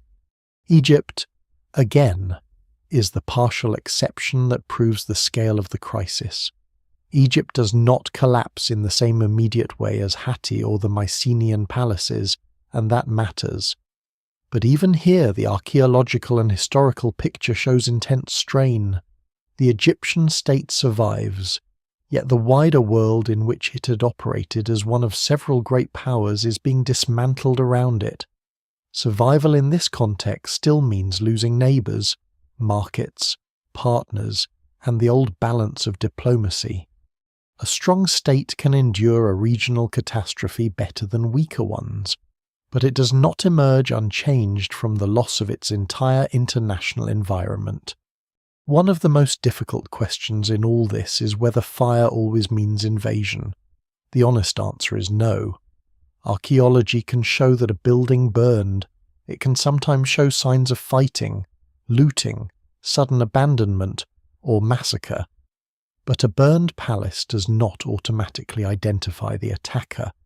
Fire can come through warfare, rebellion, accidental spread during chaos, deliberate destruction by insiders, or secondary events after a centre is already weakening. This is one reason scholars still debate individual sites so intensely. The destruction layers are real, but interpretation requires caution. Some sites show compelling evidence of violent attack. Others show more ambiguous endings. No single explanation fits every ruin. Even so, certain patterns stand out. Destruction is often accompanied by discontinuity in administration, settlement change, and loss of specialized functions. In other words, these are not merely damaged cities that bounce back quickly into the same role. They are often places whose political identity, economic function, or social organization changes deeply after the event. A palace burns and is not rebuilt as a palace. A port declines and does not immediately recover its former networked importance. A capital vanishes, and the state centered on it disappears. The archaeological record is full of local variation, but the cumulative regional impression is unmistakable. This is not business as usual. Lesser-known details from destruction layers sometimes make the collapse feel especially intimate. A room full of storage jars suggests food and administrative order, interrupted in mid-use. Unfinished objects imply workshops stopped without planned closure. Valuable goods left behind may indicate panic, siege, or death before orderly evacuation. Skeletons in unusual context hint at violence or catastrophe, though such evidence must be handled carefully because preservation is uneven and interpretation easily overstated. Still, there are moments when the archaeology moves beyond broad history into something almost unbearable. A household does not complete its normal day. A storeroom is sealed not by officials, but by debris. A city gate that once controlled movement becomes part of the ruin that traps it. The fire in palace centres also reveals another hard truth about complex societies. Their visible brilliance often depends on concentration, wealth, archives, ritual authority, specialist labour, imported goods, and elite political culture are gathered into particular places. That makes those places impressive. It also makes them vulnerable targets and vulnerable choke points. Burn enough centres, and you do not merely wound a state. You erase its ability to organize itself in the old way. In that sense, archaeology confirms what the letters only hinted at.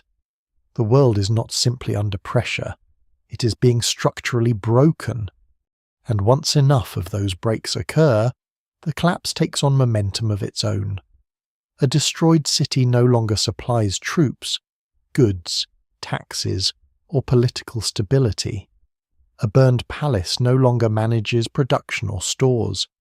A dead harbour no longer connects inland routes to maritime traffic. The fall of one centre weakens others already under strain. By the time the ruins accumulate across the map, the Bronze Age international system has moved beyond crisis into disintegration. So the flames matter not just because they are dramatic, but because they reveal where the system was most exposed, in the palace, in the archive, in the storeroom, in the port, in the places where power had concentrated itself so successfully that it could no longer survive being broken apart. The archaeological ground, silent for millennia, records that moment with brutal honesty.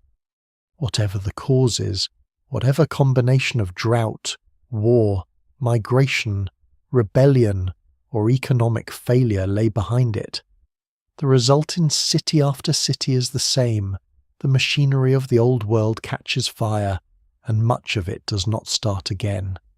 A palace can survive danger longer than it can survive interruption.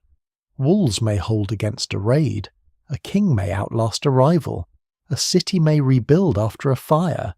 But when the ships stop coming, when the ingots no longer arrive, when caravans thin out and storerooms cannot be refilled at the expected pace, the structure of Bronze Age civilization begins to seize from within. One of the most revealing aspects of the collapse around 1177 BC is that it is not only visible in destruction layers and frightened letters, it is also visible in absence, in what no longer moves, in what ceases to circulate, in what skilled people can no longer obtain, no matter how urgently a palace may want it. Trade in the late Bronze Age is not a decorative addition to political life. It is one of the conditions that make political life possible at the scale these kingdoms are attempting. The great courts do not simply enjoy imported materials, they depend on them. Copper and tin sustain bronze production. Timber supports ships, roofs, fortifications, and workshops. Oil, wine, grain, resins, textiles, animals, and prestige goods move through networks that reinforce both survival and legitimacy. A kingdom may not need every luxury item in a practical sense, but it needs enough of the system to keep armies equipped, elites rewarded, rituals maintained, and administrative expectations believable. Once long-distance exchange becomes unreliable, it is not just commerce that suffers. Power itself starts to look less convincing. This is one reason the collapse may feel strangely modern. The Bronze Age world is vulnerable not only because enemies attack it, but because it has optimized itself around movement. Kingdoms make decisions on the assumption that materials will continue to flow. Workshops are organized around expected inputs. Military systems rely on replenishment. Elite politics assumes ongoing access to symbols of wealth and reach. A shortage at one end of the network becomes anxiety at the other long before anyone can see the whole chain failing at once. These sea routes that once stitched the system together now become lines along which stress travels. Bronze is the clearest example because it is both symbolic and practical. The Late Bronze Age is named for it, and not by accident. Bronze is the metal of tools, fittings, weapons, armor components, vessels, and status. Yet bronze is inherently dependent on connection. Copper alone is not enough. Tin alone is not enough. The alloy requires both, and the distances involved in securing them reveal how non-local the age has become. A palace does not mine its own power from the hill behind it. It imports parts of that power from far away, trusting that ships, traders, political order, and diplomatic habits will continue to bridge the gap. When that trust fails, the consequences are immediate even if they are not always archaeologically dramatic. Workshops do not announce collapse in grand language. They simply slow. A smith uses up existing stocks. Repairs become more conservative. Tools are reused, remelted, or patched. Production may shift from display to necessity. The flow of finished goods becomes erratic. Palace demands can no longer be met on schedule.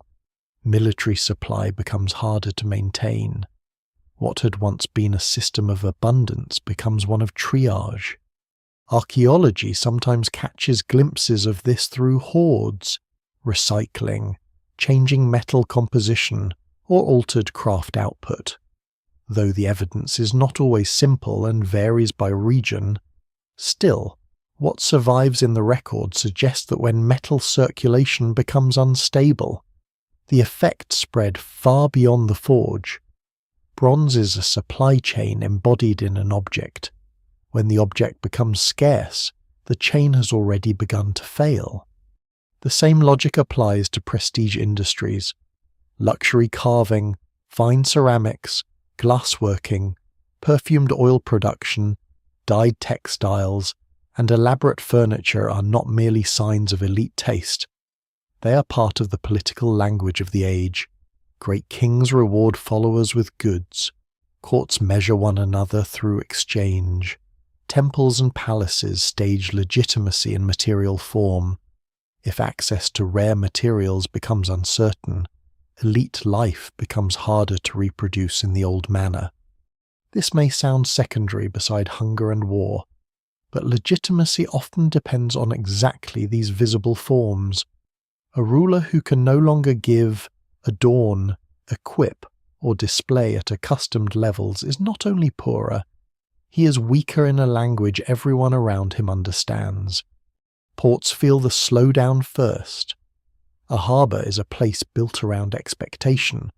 Dock workers, officials, merchants, sailors, warehouse keepers, customs agents, translators, and guards all depend on arrival.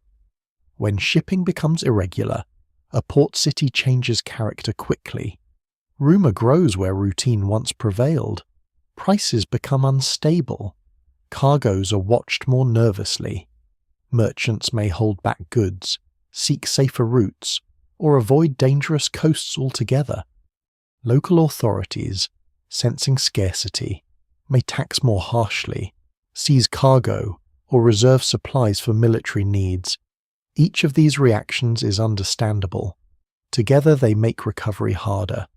A trade system under stress often collapses not only because of the original disruption, but because every actor begins adapting in ways that reduce trust still further. There is also the less visible problem of maintenance. Complex exchange networks are not self-sustaining. Ships need timber, rope, resin, sailcloth, labour, and safe anchorage. Roads need local security. Warehouses need administration. Contracts need enforcement or at least mutual confidence. Harbour towns need stability enough for strangers to risk landing. Once states begin failing to provide these conditions, the cost of movement rises sharply. Even if goods still exist somewhere, getting them from one region to another becomes less predictable, more expensive, and more dangerous. A system based on regular throughput can be crippled by friction alone. Some scholars have argued that one of the defining features of the collapse is precisely this conversion of a highly integrated international economy into a far more fragmented and localized landscape. No single explanation fully accounts for this shift, but the pattern is difficult to ignore. In the aftermath of the crisis, many regions continue living, producing, trading, and adapting. Yet they do so with narrower horizons and weaker ties to the old palace-centered network. Imported goods decline in some places, administrative standardization thins, certain craft traditions contract, local resilience remains, but systemic connectivity has been badly damaged. Civilization does not disappear. Interdependence at Bronze Age scale does. One lesser-known but striking detail is how much of ancient trade may have depended on relationships of familiarity rather than purely abstract market logic. Merchants, officials, and courts likely relied on repeated contacts, trusted routes, and known intermediaries. If a particular harbour becomes dangerous or a known political partner disappears, that loss cannot always be replaced instantly with some neutral alternative. Trust in the Bronze Age is personal, diplomatic, and cumulative. When familiar partners vanish, cargo is not the only thing lost. Information, reputation, and negotiated reliability vanish with them. That makes systemic recovery slower and more uncertain, especially when multiple nodes fail together. The stoppage of trade also deepens every other crisis already in motion. Drought becomes harder to survive if grain cannot be moved efficiently. Warfare becomes more dangerous if metals and supplies are scarce. Migration becomes more destabilizing if host regions have fewer goods to absorb newcomers or hire displaced fighters. Palace politics become harsher if elites are competing over shrinking resources. In this sense, interrupted exchange is not one cause among many. It is an amplifier. It takes stress that might once have remained local and spreads its consequences across the entire network. There is a revealing asymmetry here as well. Success in the Bronze Age international system depends on openness. Wealth flows to those who are connected, well-positioned, and able to participate in large circuits of exchange. But resilience in a breakdown may favour the opposite smaller scales: local production, flexible communities, and fewer dependencies on distant supplies. That does not mean local life is easy after the collapse. It often becomes harsher, poorer, and less secure. But it does mean that the kinds of institutions most adapted to the old world are often the least able to survive its fragmentation. The palace, so effective in managing complexity, is also uniquely vulnerable when complexity turns against it. By the time trade has truly begun to stall, the old international order is already in severe trouble. A city can survive one missed convoy. A kingdom can survive one lost harvest or one poor season at sea. But repeated interruption changes expectations. Officials begin planning for shortage rather than abundance. Craftsmen begin using what remains rather than what should have arrived. Coastal communities begin looking outward not for opportunity but for threat. The sea no longer feels like a highway of support. It feels like an uncertain gap across which promises may never travel. And then something even more dangerous happens. Once enough people stop trusting the network. They begin acting as though it is already gone. Merchants withhold risk. Rulers hoard. Local strongmen seize what they can. Ports lose neutrality. Routes fragment. What had been an international system becomes a mosaic of interrupted circuits. At that point, the collapse is no longer simply happening to the Bronze Age world. The Bronze Age world is helping to produce it through its own defensive reactions. So when trade suddenly stops, the change is not theatrical in the way burning cities are theatrical. It is quieter, slower, and in some ways more fatal. It is the silence of missing arrivals, the empty space in a storeroom where new metal should be stacked, the workshop waiting on material that never comes, the harbour straining its eyes toward a horizon that remains blank. In that silence, one of the deepest truths of the collapse becomes clear. Civilizations do not only fall when walls are breached, they also fall when circulation fails, when movement becomes uncertainty, and when an entire world built on exchange discovers that nothing it needs can be assumed to arrive again on time. Before armies appear in the record with sharpened names, and before ruins begin to harden into the archaeological pattern of collapse, there is a quieter adversary moving through the Bronze Age world: environmental stress. It does not march under a banner. It leaves no victory inscription. It enters through fields, wells, storage jars, grazing land, and the slow unease of people watching the seasons fail to behave as they should. Among the many explanations proposed for the crisis around 1177 BC, climate and drought remain some of the most discussed, partly because they offer a force large enough to affect multiple regions at once, and partly because hunger has a way of turning every other weakness into something sharper. Yet even here, caution matters. Scholars still debate the scale, timing, and regional unevenness of climate stress in these years. The evidence is serious, but no single drought story fully accounts for the whole collapse. What makes the environmental question so compelling is that ancient states, for all their power, remain profoundly dependent on stable ecological rhythms. Harvest determine tax flows. Tax flows determine storage. Storage determines whether armies can move. Cities can eat. Temples can function. And rulers can continue presenting abundance as the natural condition of their reign.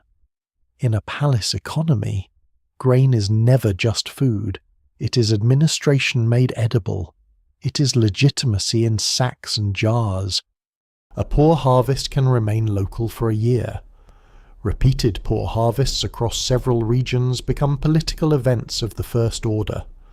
The modern case for climate stress comes from several kinds of evidence brought together across disciplines: pollen records, lake sediments, cave deposits, isotope studies, and other environmental proxies have been used to reconstruct changing moisture levels and rainfall patterns in parts of the eastern Mediterranean and Near East, around the end of the Late Bronze Age.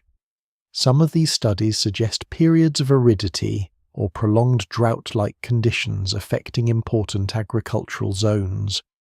Tree ring data in some regions have also been brought into the discussion, though matching exact chronologies across different proxy records is not always straightforward. This is one reason the debate remains active. The environmental signal is real enough to take seriously, but translating that signal into a precise narrative of collapse is far harder than simply saying the climate changed. Even so, the broad logic is difficult to ignore. If rainfall declines in already marginal landscapes, yields fall. If yields fall repeatedly, granaries tighten. If granaries tighten, kingdoms must either redistribute more efficiently, import food, reduce obligations, or accept growing instability. But import options also depend on stable trade, and stable trade may already be under pressure from piracy, war, or political fracture. That is where climate becomes so dangerous. Not because it acts alone, but because it interacts with every other weakness in the system. Drought in an isolated village is hardship. Drought inside a tightly interconnected palace world can become a trigger for cascading failure. The Hittite realm is often central to this discussion, because large parts of Anatolia are agriculturally vulnerable to shifts in rainfall, and because the textual record hints at serious food stress in certain periods. Messages about grain, shortages, and the movement of supplies suggest an imperial system that sometimes has to think urgently about subsistence. A large empire can redistribute food from stronger zones to weaker ones, but that capacity has limits. If several districts suffer together, or if transport is strained, or if political instability interrupts movement, the imperial advantage narrows quickly. What survives in the record suggests a world where scarcity is not hypothetical. It is part of the lived pressure of governance. The Levantine coast and inland Syria also sit in ecologically sensitive zones where fluctuations in rainfall can matter enormously. Urban centres may look resilient, but they rest on rural production. A port city can handle political tension better than empty hinterlands. If the countryside weakens, the city's wealth becomes more dependent on imported food or intensified extraction, both of which create further instability. The same is true in the Aegean, though the regional picture is uneven. Some areas may endure stress better than others, and not every community experiences environmental change in the same way or at the same time. This unevenness matters because it helps explain why the collapse is not perfectly synchronized. The Bronze Age world does not fail like a single machine switched off in one moment. It fails through overlapping regional crises that begin to reinforce one another. Egypt is again a special case because of the Nile. It is tempting to imagine Egypt as sheltered from wider drought by the annual flood system that underpins its wealth. To a degree, that is true. The Nile gives Egypt a structural advantage that many of its neighbours lack. But Egypt is not magically detached from regional climate, nor from the consequences of environmental stress elsewhere. If surrounding regions suffer food shortage, migration pressure increases, trade patterns shift, security burdens rise. Egypt may also face internal strain if flood levels are inconsistent or if the cost of defending and provisioning its frontiers increases. A state can be relatively buffered and still be deeply affected by the ecological misery of its neighbours. One of the most important things to understand is that famine is rarely just about food not existing. It is often about food not being where it is needed, not being affordable, not being politically accessible, or not being distributable under crisis conditions. This is why climate explanations can mislead when presented too simply. A drought does not automatically produce collapse. Human systems mediate the damage. Strong institutions can buffer some shortages. Flexible communities can adapt. Trade can offset local failure, but if drought overlaps with war, disrupted shipping, internal unrest, and dependence on centralized storage, then the same shortfall becomes far more dangerous. No single explanation fully accounts for this, because no single factor has to do all the work. There's also the pastoral dimension, often less visible than grain but equally significant. Many late Bronze Age societies depend not only on crops, but on herds, sheep, goats, cattle, horses, and donkeys for food, labour, transport, textiles, and war. Drought stresses grazing land as well as fields. Weak pastures reduce herd health. Reduced herd health affects ploughing, transport capacity, wool production, chariot maintenance, and the wider rural economy. A shortage of fodder can ripple outward just as decisively as a shortage of grain. In a civilization where elite warfare, textile industries, and agricultural labour all rely on animals, ecological stress reaches further than simple crop failure might suggest. Some scholars have pointed out another possibility that climate pressure may have encouraged human movement on a scale large enough to destabilize already fragile political borders.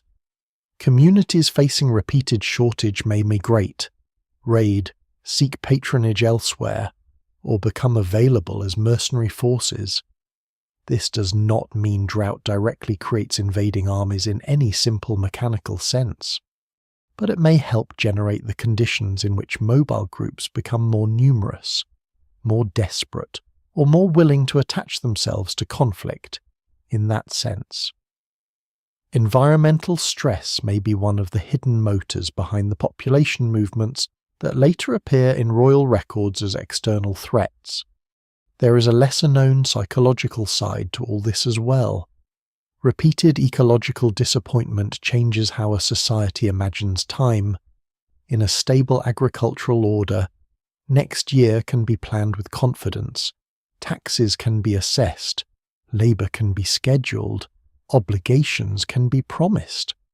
After several bad years, certainty itself begins to thin. Communities may withhold reserves, reduce risk, evade collection, or abandon vulnerable settlements. States, in turn, may extract more aggressively precisely when local populations are least able to bear it. The result is a destructive feedback loop. Scarcity produces harder governance.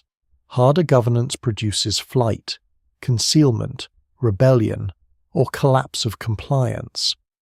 What begins as environmental stress becomes institutional breakdown. This helps explain why archaeological evidence after the collapse often shows shifts in settlement patterns. Some populations move to more defensible locations. Some large centres shrink while smaller communities persist. Some landscapes show signs of reduced complexity in land use. None of these changes proves climate as the sole cause, but together they fit a world in which survival is becoming more local, more cautious, and more constrained. The palace system depends on surplus and concentration. Drought pushes in the opposite direction, toward fragmentation and reduced ambitions. Still, honesty requires restraint. The climate evidence is powerful, but it is not uniform across all regions, and chronology remains one of the hardest problems in the field. Some environmental studies point towards serious aridity around the right period. Others are more ambiguous or reflect long trends rather than sharp triggers. Human societies are also notoriously difficult to map directly onto proxy records. A dry phase in a sediment core does not tell us exactly how a king, a village, a harbour, or an army experienced it on the ground. That is why scholars still debate not whether climate mattered, but how much, where, and in combination with what else. What seems most persuasive is not the old idea of nature delivering a single final blow, but something more entangled.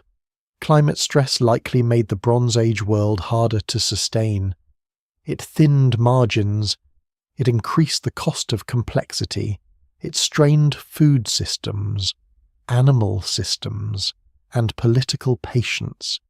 It may have encouraged movement, sharpened conflict, and undermined confidence in institutions already stretched by trade disruption and military pressure. But drought alone does not burn palaces, shatter diplomatic networks, and erase writing systems. Those outcomes require human structures brittle enough to break. And that may be the deepest lesson of the environmental evidence. Nature does not need to be dramatic to be devastating. A few failed seasons, repeated often enough, can erode the assumptions on which great powers depend. A world that seems secure in stone can be quietly weakened in soil and sky long before the first archive falls silent. By the time cities burn, the climate may already have done some of its most consequential work not by destroying civilization directly, but by making it more fragile, more expensive to maintain, and less able to survive the other shocks already closing in. When later generations tried to explain the collapse of the Bronze Age world, one image rose above all others: strangers coming over the sea. It is an image perfectly designed to survive in memory. Ships on the horizon, coastal panic, kingdoms already strained now confronted by attackers with unfamiliar names. Egyptian reliefs showing battle on land and water, prisoners, ox carts, families moving with possessions, the king standing as the last great defender of order against chaos. Few parts of the story have attracted more fascination than the so-called sea peoples. Few parts have also generated more confusion. They are real in the sense that Egyptian records name groups and describe conflict. But what, exactly, Those names represent remains one of the most contested questions in the history of the collapse. The traditional picture is simple and dramatic.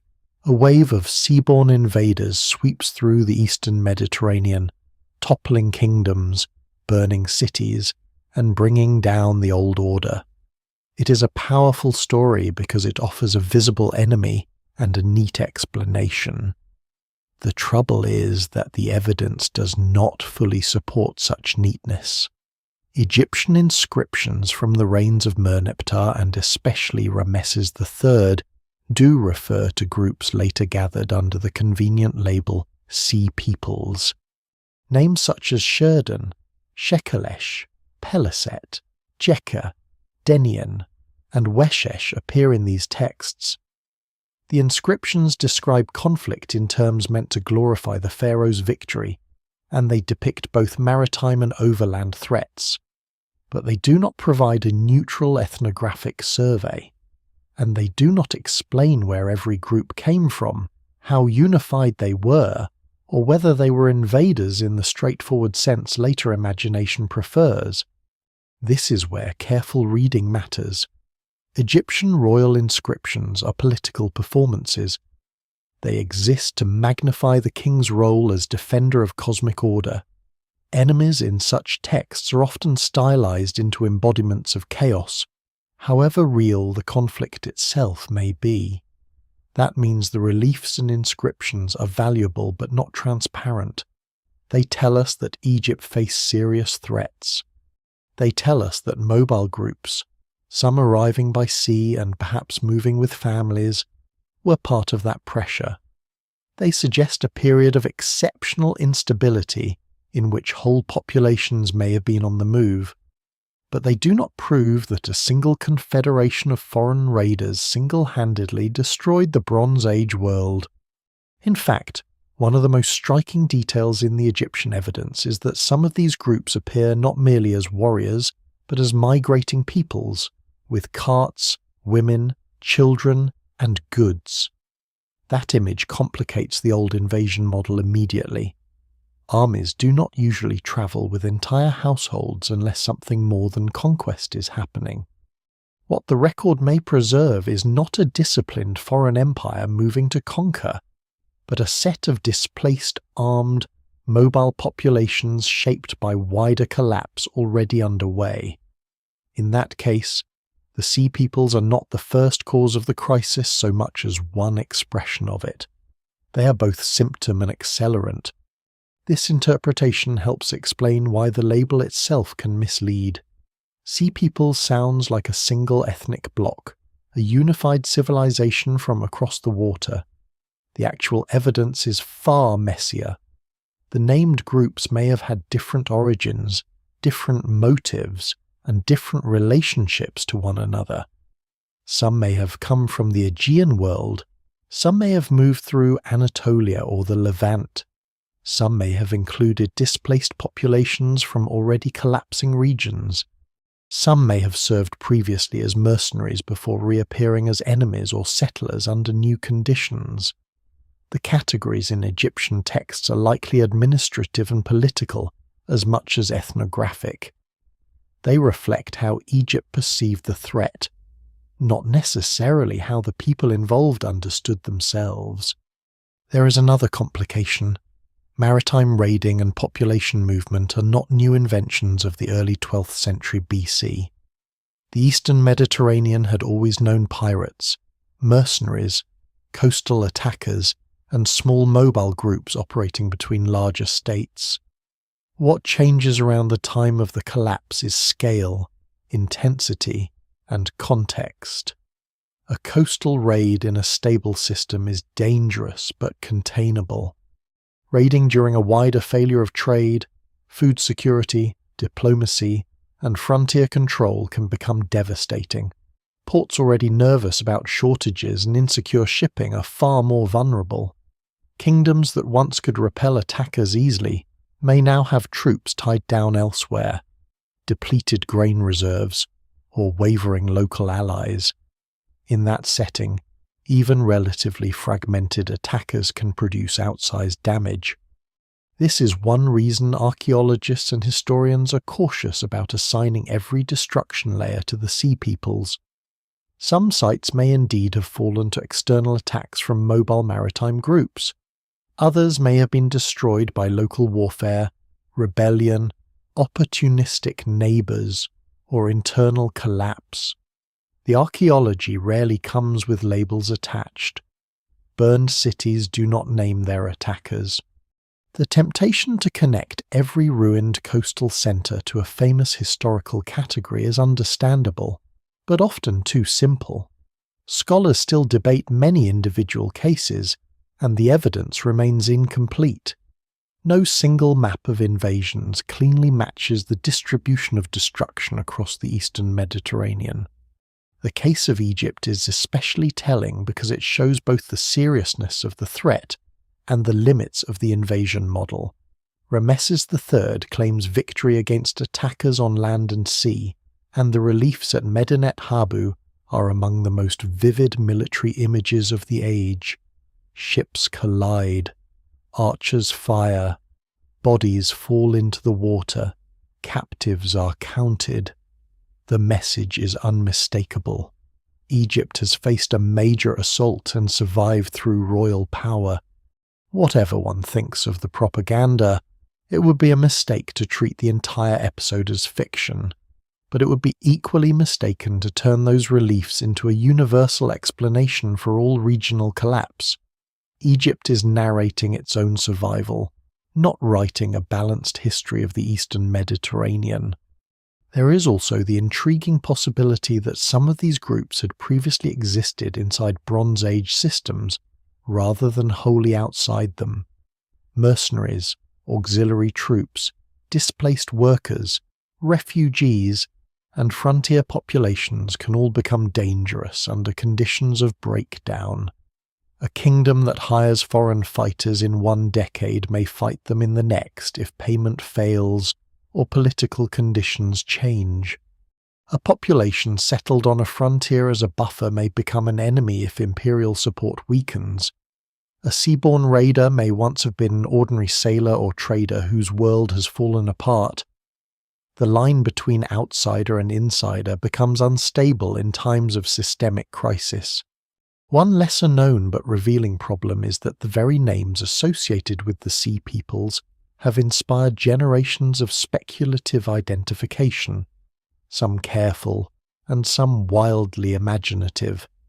People have tried to link specific groups to later ethnicities, biblical peoples, Aegean populations, Anatolian migrants, and almost every possible origin story across the Mediterranean. Some of these proposals contain useful clues, others lean far beyond what the evidence allows. This is one of those areas where the drama of the topic encourages overconfidence. The sources are fragmentary, politically shaped, and often late in relation to the events they describe. Caution is not academic hesitation for its own sake. It is the only honest response to the limits of the record.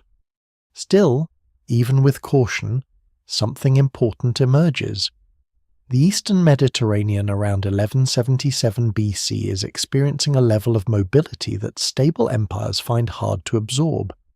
Groups are moving by land and sea, some are armed, some appear to be settling rather than merely raiding, some may be fleeing crises elsewhere, some may be attacking because attack is now one of the few viable strategies left.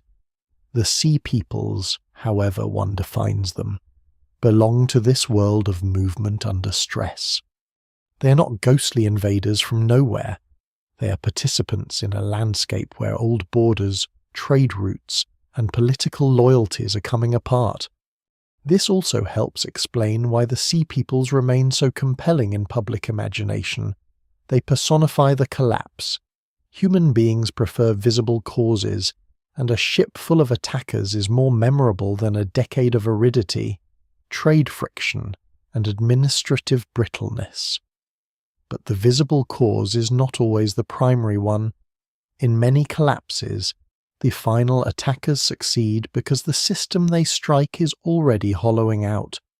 a fortress that once would have held fools because the grain ran low, the metal shipments failed, the vassals wavered, the garrison thinned, and the wider world stopped answering its messages.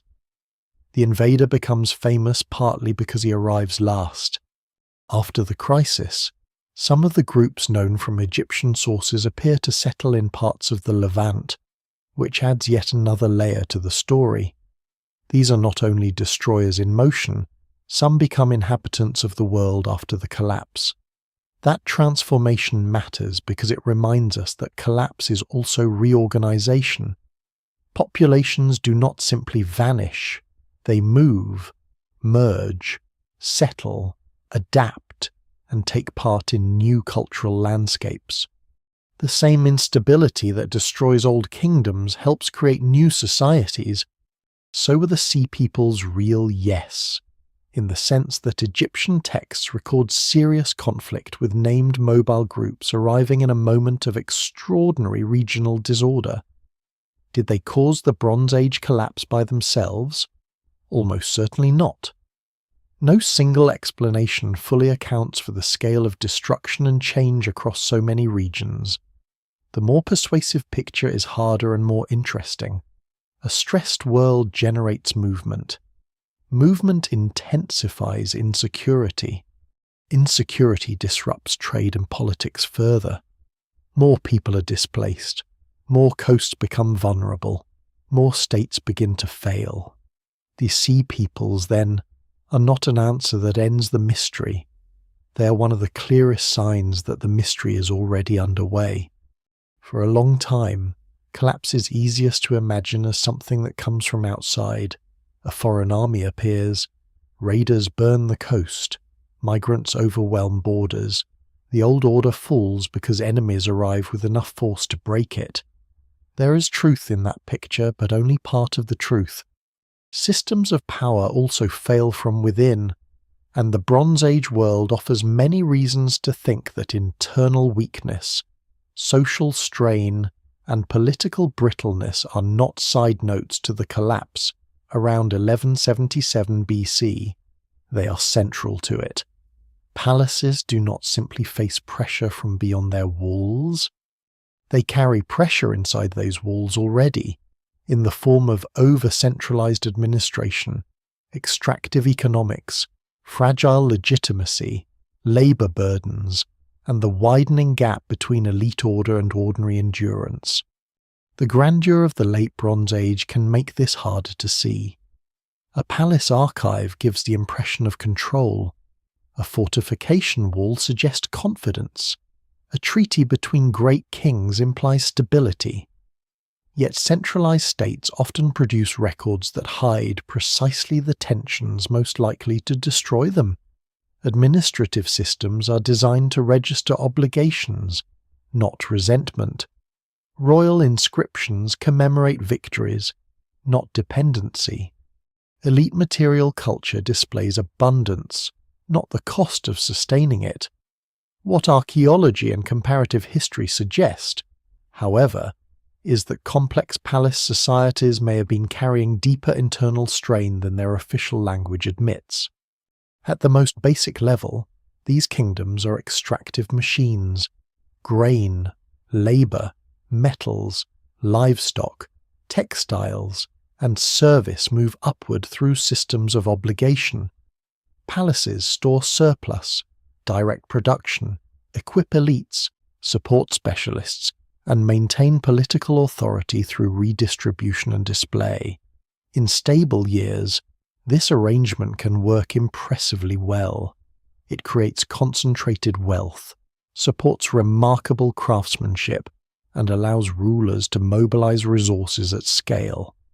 But it also leaves large populations exposed to the demands of distant centers. A farmer may experience the palace not as civilization in the abstract, but as tax collection, labor duty, conscription, and shortage. A shepherd may see administrative order as another claim on already vulnerable herds. A port worker depends on trade continuing, yet may have little protection if trade falters. These pressures do not automatically lead to revolt. but they create a social landscape in which stress can become political very quickly. One of the key problems is rigidity. Palace economies are good at directing flows when flows continue. They are worse at improvising when flows shrink. A state built around centralized collection may respond to shortage by demanding more, because it has no easy language for becoming smaller voluntarily. Bureaucracy tends to intensify under pressure rather than relax. The centre still needs grain, labour, troops, and loyalty, perhaps now more than ever. But local communities under hunger or insecurity may have less to give and less reason to comply. The result is a damaging spiral. The palace presses harder. Local populations hide, flee, resist, or fail. The palace interprets this as disorder requiring stronger control. Control becomes more expensive at the very moment resources are thinning. This is one place where rebellion enters the story, even if direct evidence for specific uprisings is often hard to isolate. Archaeology can show destruction, abandonment, and discontinuity. It cannot always tell us whether those fires were set by foreign attackers, local enemies, or insiders.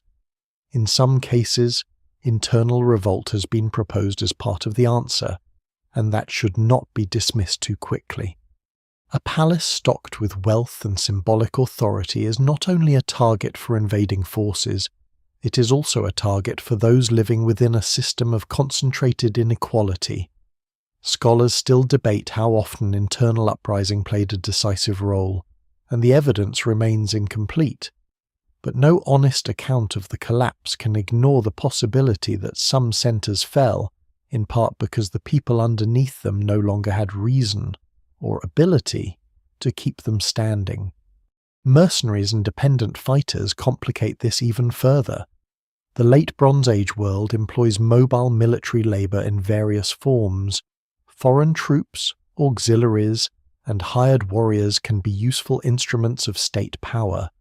They can also become liabilities when states can no longer pay, provision, or control them. A government facing multiple threats may turn increasingly to armed groups whose loyalty is conditional. That can work until it does not. Once pay is uncertain, or once central authority weakens, such forces may switch sides, drift into raiding, or become one more unpredictable armed presence in a landscape already losing coherence. In a tightly organized system, the use of mercenary or semi-detached military manpower can increase short-term flexibility while deepening long-term instability. There is also the issue of succession and court politics, which ancient sources often reveal only in fragments. Strong rulers can hold difficult systems together through personal authority, experience, and fear. Weaker rulers, disputed accessions, court rivalries, and contested legitimacy expose how much the state depends on personalities at the centre. A palace polity may seem institutional, but in practice many crucial arrangements are personal between king and vassal, court and province, patron and follower, ruler and military elite. If that central relationship frays, entire chains of obligation begin to loosen. This matters especially in periods of wider stress. A succession dispute during abundance is dangerous. A succession dispute during drought, trade failure, and frontier insecurity can be fatal. The Hittite world again offers a useful lens because its records preserve episodes of dynastic tension, vassal management, and the continuous labour of keeping a far-reaching empire politically stitched together. Even before final collapse, the state seems to require heavy maintenance. That does not mean it is doomed. It does mean its endurance depends on active political competence. Once multiple crises overlap, the burden on the centre becomes immense. The farther authority has spread, the more vulnerable it becomes to hesitation, delay, or contested succession. An empire is not only a territory, it is a schedule of response. Break the schedule often enough, and imperial credibility begins to dissolve. Mycenaean Greece presents internal vulnerability in a different form. Its palaces are highly centralized, but they govern landscapes where local identities and regional fragmentation likely remain strong beneath the administrative surface. The palace collects, records, and allocates with impressive precision. Yet this may represent a relatively narrow stratum of organized control rather than a deeply integrated national society in the modern sense. If the center weakens, local communities may not rally to save it. They may simply revert to smaller scales of survival. This is one reason the end of palatial administration in the Aegean can look so abrupt. What disappears is not all life, but a top-heavy system whose supporting layers may have been thinner than its records imply. A lesser-known but important issue is labor specialization. Palace systems depend on concentrations of skilled work scribes, smiths, chariot makers, perfumers, textile managers, seal cutters, administrators, and ritual personnel. Such people are often sustained through institutional frameworks rather than broad market demand. If the institution weakens, the skill network can fracture. Some specialists may flee, some may be absorbed into smaller local economies. Some crafts may contract drastically because the social structure that required them no longer exists. This is internal collapse in a quiet but profound sense. A society loses not only buildings or rulers, but the organizational ecology that supported complex functions. There may also have been a growing contradiction between the scale of elite consumption and the resilience of ordinary production. Great courts require metals, imported luxuries, formal exchange, trained animals, military display, and ceremonial abundance.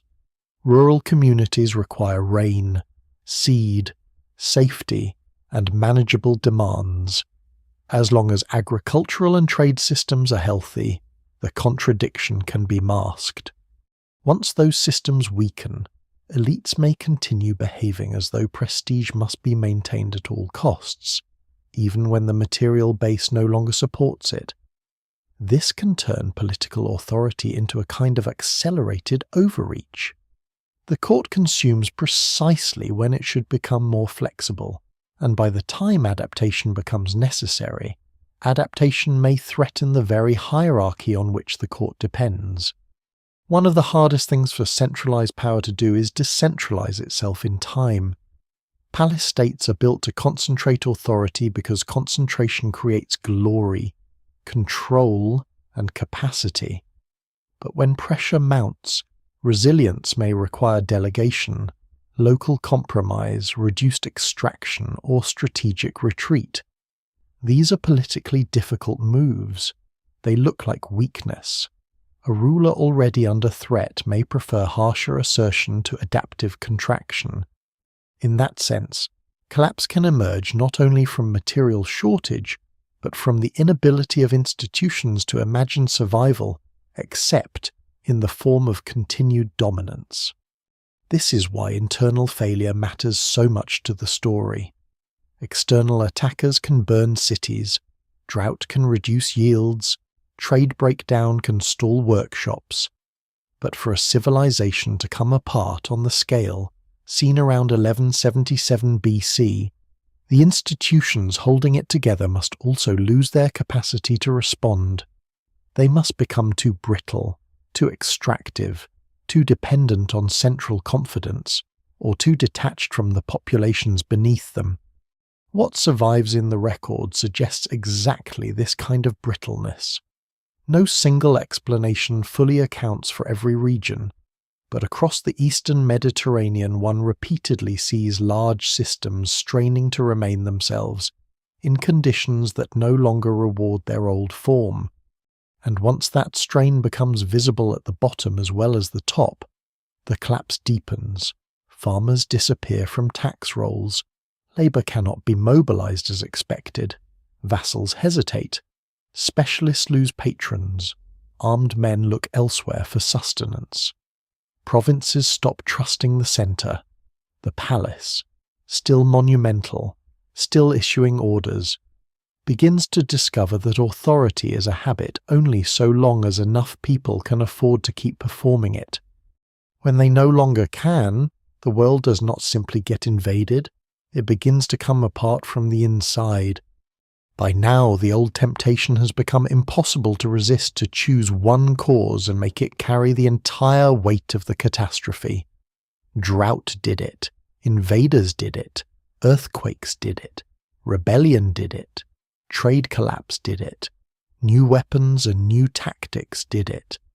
Any one of these explanations can sound convincing when told in isolation, especially because each captures a real part of the evidence. There were likely periods of serious climate stress. There were clearly destructive attacks and movements of armed groups. There were breakdowns in trade and administration. There were almost certainly internal tensions inside palace societies. But the deeper historians look, the more the collapse of the Bronze Age world resists being reduced to a single dramatic trigger. The evidence remains incomplete, yet what survives points again and again towards something more complex and more unnerving, a cascading systems failure, in which several manageable problems overlap until they are no longer manageable at all. This is one reason the collapse still feels so modern. Modern people are used to thinking in specialized causes. Economists explain crises through markets, military historians through war, climatologists through environmental stress, political historians through state weakness. Archaeology, however, keeps forcing these explanations back together. A destroyed city is not only a military event if the defenders are starving, and the trade network that once supplied them has already stalled. A drought is not only an environmental event if it produces migration, rebellion, and a legitimacy crisis. A raid is not only an act of violence if it lands on a coastline already thinned by administrative failure. The Bronze Age collapse becomes most intelligible when one stops looking for a single murderer and starts examining the whole room full of suspects acting at once. Take earthquakes, for example, one of the most frequently proposed partial causes. The eastern Mediterranean lies in seismically active zones, and some scholars have suggested that earthquake storms clusters of major seismic events over time may have damaged several centres in ways that contributed to wider instability. This is not impossible. Some sites do show destruction patterns that have invited seismic interpretation. Buildings can collapse without fire. Walls can fail in ways that suggest more than ordinary decay. Yet earthquakes alone explain too little. They do not account for the abrupt decline of international trade, for the documentary anxiety of archives, for the disappearance of entire political systems, or for why recovery in some places is so weak and altered. A city can survive a quake if the system around it still functions. The interesting question is what happens when a quake strikes a world already under pressure from shortage, war, and failing logistics. Then even a temporary blow can become part of a larger unravelling. The same is true of warfare. War is normal in the ancient world. These kingdoms are not peaceful states suddenly introduced to violence for the first time. They fight often, raid often, threaten often, and build political identity around military readiness. Ordinary war then cannot by itself explain extraordinary collapse. What matters is when war shifts from episodic contest between functioning states into something broader and less containable. Repeated attacks on stressed coastlines, loss of frontier control, possible mass movement of armed populations, failure of imperial response, and the inability to replace lost men, animals, metal, or grain. War becomes system-destroying not because it exists, but because the system is becoming too weak to limit its consequences. Climate fits the same pattern. If rainfall declines for a season or two, large states can sometimes compensate. They draw on storage, intensify collection, import food, move labour, or lean on stronger provinces. But those responses all depend on the very things already becoming unstable in the late Bronze Age safe transport: administrative trust, obedient vassals, and surplus still available somewhere else. Drought matters most when the ordinary buffers begin to fail. Then environmental stress no longer remains local. It becomes political, economic, and military all at once. Hungry populations move, states extract harder, local resistance grows, trade routes carry less grain and more insecurity. The climate explanation, in other words, becomes most persuasive when understood as an amplifier rather than a solitary master key. Trade breakdown behaves similarly. A missed convoy or a disrupted harbour is tolerable in a resilient system. But once trade interruption overlaps with scarcity and insecurity, every delayed cargo becomes heavier with consequence. Workshops stall, bronze supplies tighten, elite gift exchange weakens. Mercenaries go unpaid. Ports become anxious and dangerous. This does not produce immediate universal collapse, but it strips away flexibility. A world dependent on long-distance movement loses one of its main ways of absorbing shocks. When several shocks then arrive together, the loss of flexibility becomes decisive. This is why the idea of systems collapse has become so attractive to many scholars. It does not pretend the evidence is simpler than it is.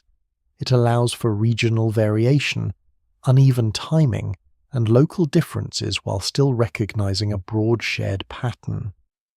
One kingdom may be hit hardest first by drought, another by internal instability, another by external attack, another by the failure of copper supply. But because these kingdoms are linked, trouble in one place quickly becomes pressure in another. A hungry inland power presses harder on a coastal vassal. A damaged port disrupts shipments elsewhere. A moving population destabilizes a frontier. A weakened empire stops protecting routes. A frightened ally withholds aid. Each decision is locally rational. Together they produce a general crisis that no single court can fully see. There is a revealing analogy in metallurgy itself. Bronze is strong because it is an alloy. It is made from elements combined into something more powerful than each alone.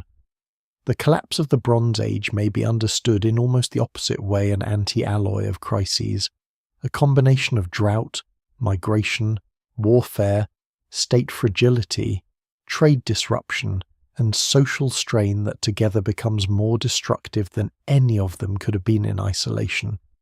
No single explanation fully accounts for this because no single explanation has to. The force lies in overlap. One lesser known but important feature of cascading collapse is perception. Complex societies do not usually recognize systemic failure early enough to change course radically. They see isolated problems. They call for more grain, stronger defenses, better loyalty, safer routes, harsher punishments, more diplomacy. In other words, they answer a new kind of crisis with the tools designed for older, more limited ones. A palace that has managed raiding before assumes raiding can be managed again. An empire that has redistributed grain before assumes scarcity can be handled once more. A kingdom that has restored order after rebellion expects that order will return if pressure is applied correctly. These are not foolish assumptions. They are the assumptions created by centuries of successful survival. But they become dangerous when the crisis is no longer one thing at a time. There is also the problem of delayed consequence. A bad harvest does not destroy a kingdom that same day. A burned city does not erase trade everywhere overnight. A missing shipment does not collapse diplomacy immediately. Systems fail through sequences. First the buffers thin, then the responses become more expensive, then confidence weakens, then local actors begin protecting themselves rather than the system, then failures start reinforcing one another. By the time the catastrophe looks obvious from above, many of its most important decisions have already been made at lower levels by frightened communities, opportunistic elites, cautious merchants, and rulers reacting too late to a crisis no one fully understands. This helps explain why the chronology of the collapse remains so difficult and so intensely debated. Historians want a date, a decisive year, a clean line across the map, but systems collapse rarely honours such neatness. Some centres fall earlier, some endure longer, some recover in reduced form, some regions mutate rather than disappear. 1177 BC has become a useful symbolic marker because it sits near a dramatic cluster of events, and because Egyptian records around that era make the crisis visible. But the actual collapse is better imagined as a process unfolding across decades, with roots earlier and consequences stretching long afterward. The date is a doorway, not a full explanation. This broader perspective also guards against one of the oldest mistakes in writing ancient history, turning complex human suffering into a tidy story of inevitability. The Bronze Age world was not doomed in some mystical sense. Its people were not blindly marching toward a fate written in stone. They built an astonishing international order, and for centuries it worked. Its very success, however, encouraged dependence, concentration, and confidence in patterns that could not absorb too many shocks at once. That is not destiny. It is structure, and structure can hold for a very long time before suddenly failing. By the end of this long search for causes, what remains is not disappointment but a different kind of clarity. The mystery is not that scholars have failed to find the answer.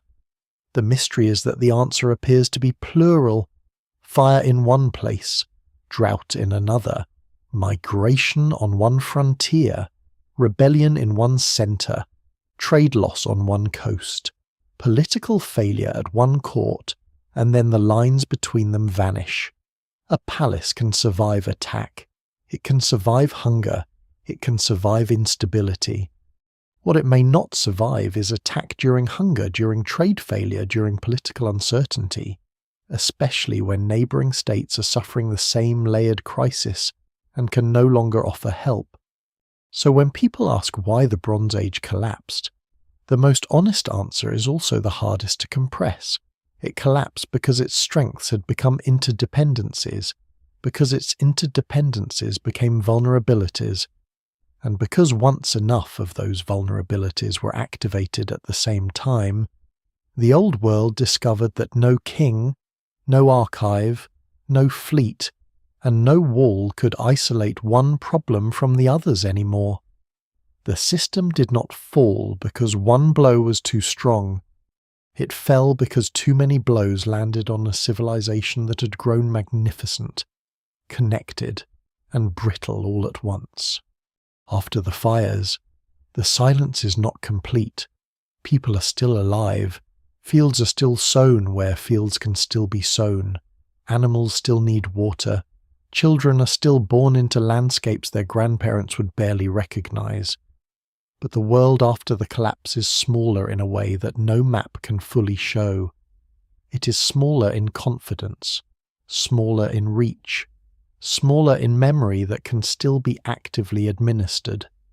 The great palaces that once gathered goods, labour, and information into commanding centres are gone in many regions, and what follows is not an instant replacement, but a long, uneven descent into a harsher, more local order.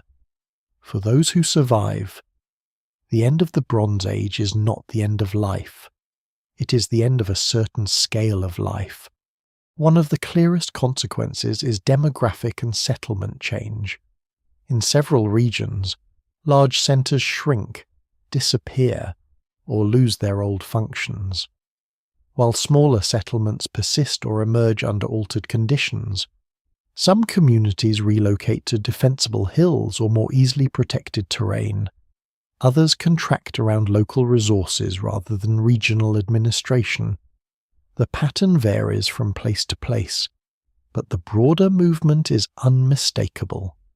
This is a world becoming less concentrated, not always by choice, often because concentrated power has become too vulnerable, too expensive, or too impossible to maintain. A palace system can gather people and resources impressively in times of order. In times of insecurity, dispersion can look safer. In the Aegean, the aftermath is especially stark. The palatial order collapses, and with it goes the bureaucratic writing system known as Linear B.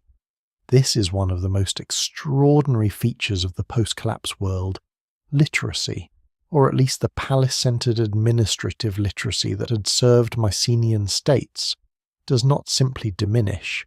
It disappears from the record for centuries. The clay tablets cease because the institutions that required them cease. This is not just the loss of paperwork, it is the loss of a way of organizing authority. A world once able to count, allocate, record, and command through written administration becomes a world operating largely without that tool. Later, Greek civilization will, of course, develop new forms of writing and culture of immense consequence. But for a long time after the collapse, the silence in the written record is profound. That silence has often encouraged the phrase Dark Age, and while the term is now used more cautiously than it once was, it still captures something important if handled carefully. The darkness is not a claim that nothing happens. It is a recognition that fewer texts survive, fewer monumental centres dominate, and many of the elaborate long-distance systems of the late Bronze Age have contracted sharply. Material life continues, communities adapt, pottery styles change, burials change.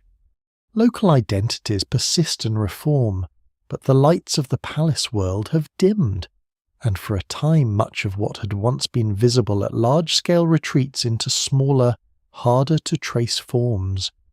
In Anatolia and northern Syria, the disappearance of Hittite imperial power leaves a political vacuum that is not filled by a single immediate successor.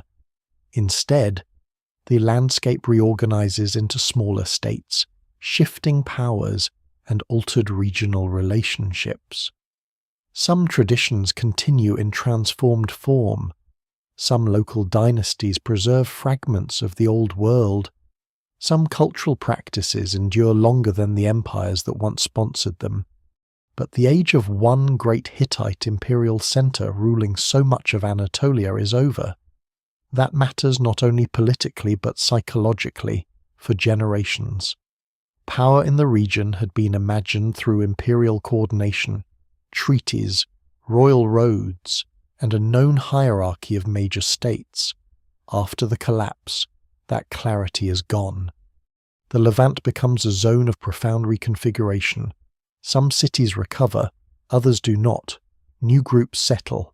Older populations adapt under new conditions. Trade does not end altogether, but its scale, direction, and political framework change. Coastal centres that once thrived as part of the Bronze Age international system must now operate in a different landscape, one where fewer great powers stand behind the roots, and where local resilience matters more than formal inclusion in a network of kings calling one another brother. One of the most striking consequences of collapse is that local histories become more decisive. Without a stable overarching system, a harbour, valley or hill country can follow its own logic more sharply, for better or worse. Egypt, though it survives as a state, also lives in a diminished neighbourhood. Its great rivals are gone or weakened. Its diplomatic world contracts, Its old international framework thins. It remains monumental, literate, and formidable compared to many surrounding regions. But survival comes with a changed horizon. There are fewer peers, fewer familiar structures of exchange, fewer old certainties. Even a civilization that survives the collapse discovers that survival is not the same as continuity. The external world that once gave meaning to much of its strategic posture has been fundamentally altered. Trade in the aftermath becomes patchier, more regional, and in many places less predictable. The enormous integrated circuits of the Late Bronze Age no longer operate with the same intensity. Copper still exists. Iron, once comparatively marginal, begins its long rise in practical significance, though the transition is neither instant nor uniform. Some craft traditions continue, but often under narrower conditions. Others contract or vanish. Specialized luxury production tied to palaces suffers badly because the patronage structure sustaining it has been destroyed. This is one reason post-collapse material culture can feel simpler in some regions.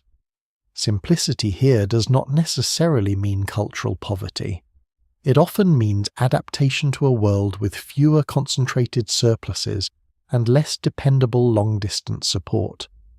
There is also the human cost that archaeology can only partly recover. A collapsed administration means unpaid workers, unsupplied garrisons, abandoned storehouses, and local elites improvising authority. A broken trade route means hunger somewhere inland, lost work somewhere coastal, missing metal in some workshop, fear in some market, and a family deciding whether to stay or move. A vanished capital means not only a dead king or a burned archive, but 1,000 ordinary disruptions whose names are gone. One of the cruelest features of the large collapse is that the official record shrinks just when suffering is becoming more widespread. The voices that remain become fewer, not because hardship has lessened, but because the institutions that once recorded life have broken apart. A lesser-known but revealing change in many post-collapse regions is the altered importance of local warrior elites. When centralized palace systems weaken, armed power often becomes more personal and localized. Instead of large bureaucratic states directing resources through stable hierarchies, one begins to see smaller-scale leadership based more on household strength, local defense, control of land, and immediate followings. This can make society more flexible in some ways, but also more unstable. Violence becomes less spectacularly imperial and more constantly near. The old world had wars, certainly, but it also had strong states capable of imposing broad frameworks of order. After collapse, force can become more fragmented and therefore more difficult to predict. Religion and memory also shift in the aftermath. Temples may endure longer than palaces in some places, but ritual landscapes too are transformed by the loss of the states that supported them. Stories are carried forward, though perhaps detached from the exact political worlds that produced them. Heroic memory, migration traditions, ruined cities, and recollections of former greatness begin to gather into the cultural imagination. The centuries after the collapse are not merely an empty interval between better documented ages. They are a time in which surviving populations are learning how to remember a lost scale of civilization without being able to reproduce it. This is one reason later traditions across the Eastern Mediterranean so often look back toward a deeper age of greater kings, richer cities, wider wars, and older catastrophes. Memory does not preserve history cleanly. It turns collapse into legend, survival into ancestry, ruins into proof that a different world once stood where only stones remain. Some of the great narrative traditions of the Eastern Mediterranean may preserve very distant echoes of this shattered age, refracted through generations of retelling. The evidence for direct continuity is always difficult and debated, but the psychological possibility is powerful. A society emerging from the wreckage of palace civilization would live among visible reminders that the world had once been larger. And yet, even in this diminished landscape, adaptation continues. Communities farm, trade, marry, worship, defend themselves, and slowly rebuild forms of order suited to changed conditions. Collapse is never the end of human ingenuity. It is the narrowing of what ingenuity must work with. The world after 1177 BC is poorer in some ways, more fragmented in many, and harder for centralized power to command. But it is not empty. It is full of survivors learning the difficult lesson that when a civilization goes dark, life does not stop. It becomes local. It becomes improvised. It becomes quieter.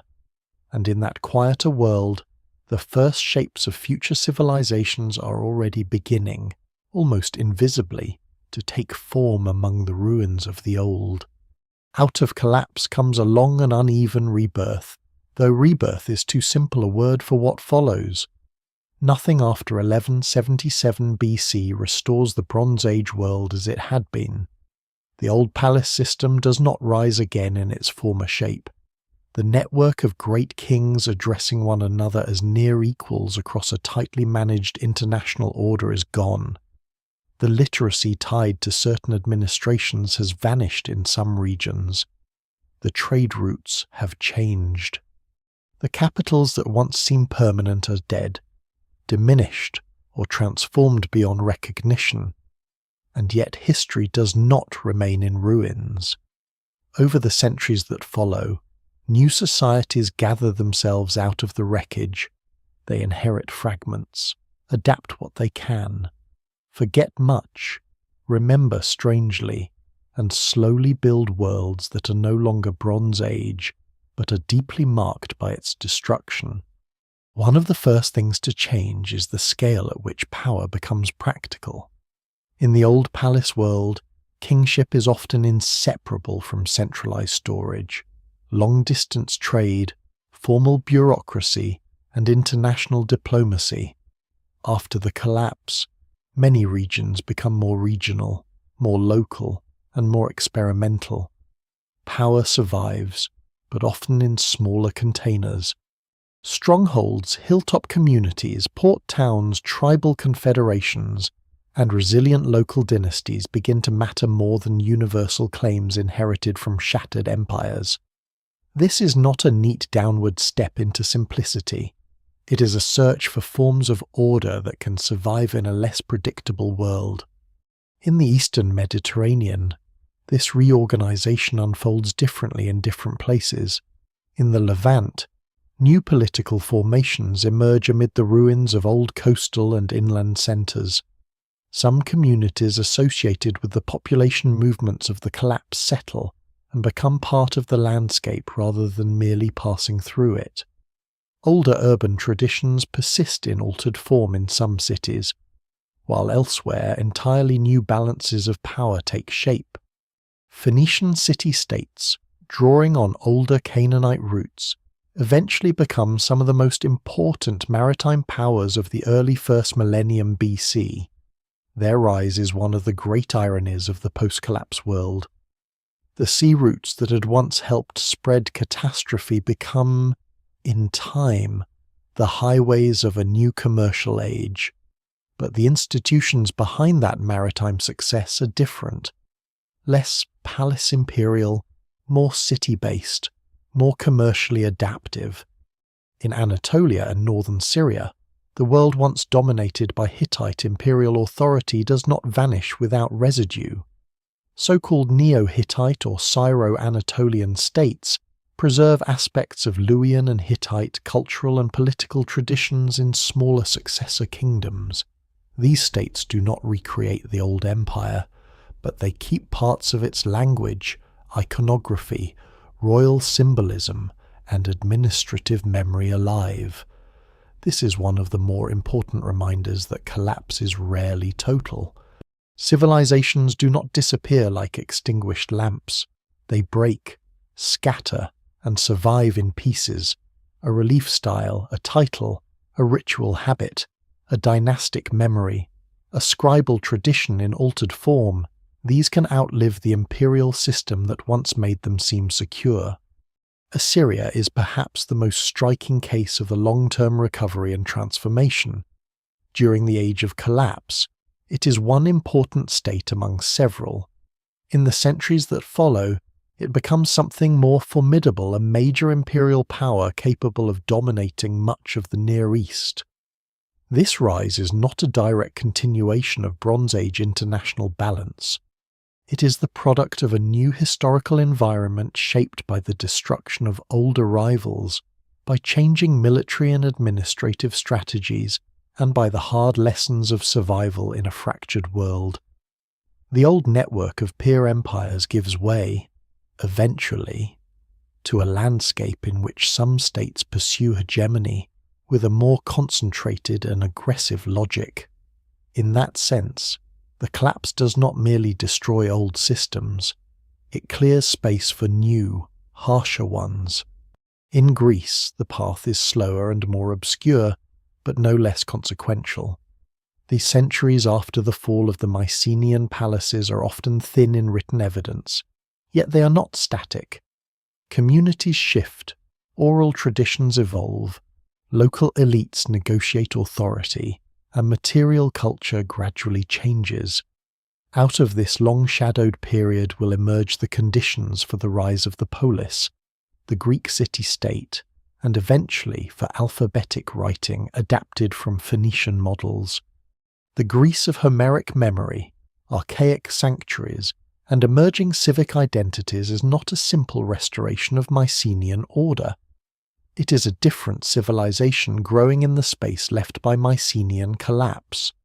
If echoes of the older world survive in legend, they do so in transformed form remembered through heroic poetry rather than palace inventories, through ancestral prestige rather than bureaucratic tablets. That difference matters. The post-collapse world produces not only new states, but new ways of imagining social order. The Bronze Age had concentrated authority in palaces, dynasties, and tightly managed elite systems. The first millennium BC in many regions will see more diversified political forms, city-states, territorial kingdoms, expanding empires, mercantile powers, and local identities with stronger institutional expression. This is not a moral improvement, it is a structural shift. The old palace world had been one answer to complexity. The world after collapse experiments with others. Technology is part of that story as well, though here too simple narratives can mislead. The phrase Iron Age can suggest a sudden technological revolution replacing bronze overnight. The reality is slower and more uneven. Iron had been known before the collapse, but in the centuries afterward it becomes increasingly important as older bronze supply systems weaken and new production patterns spread.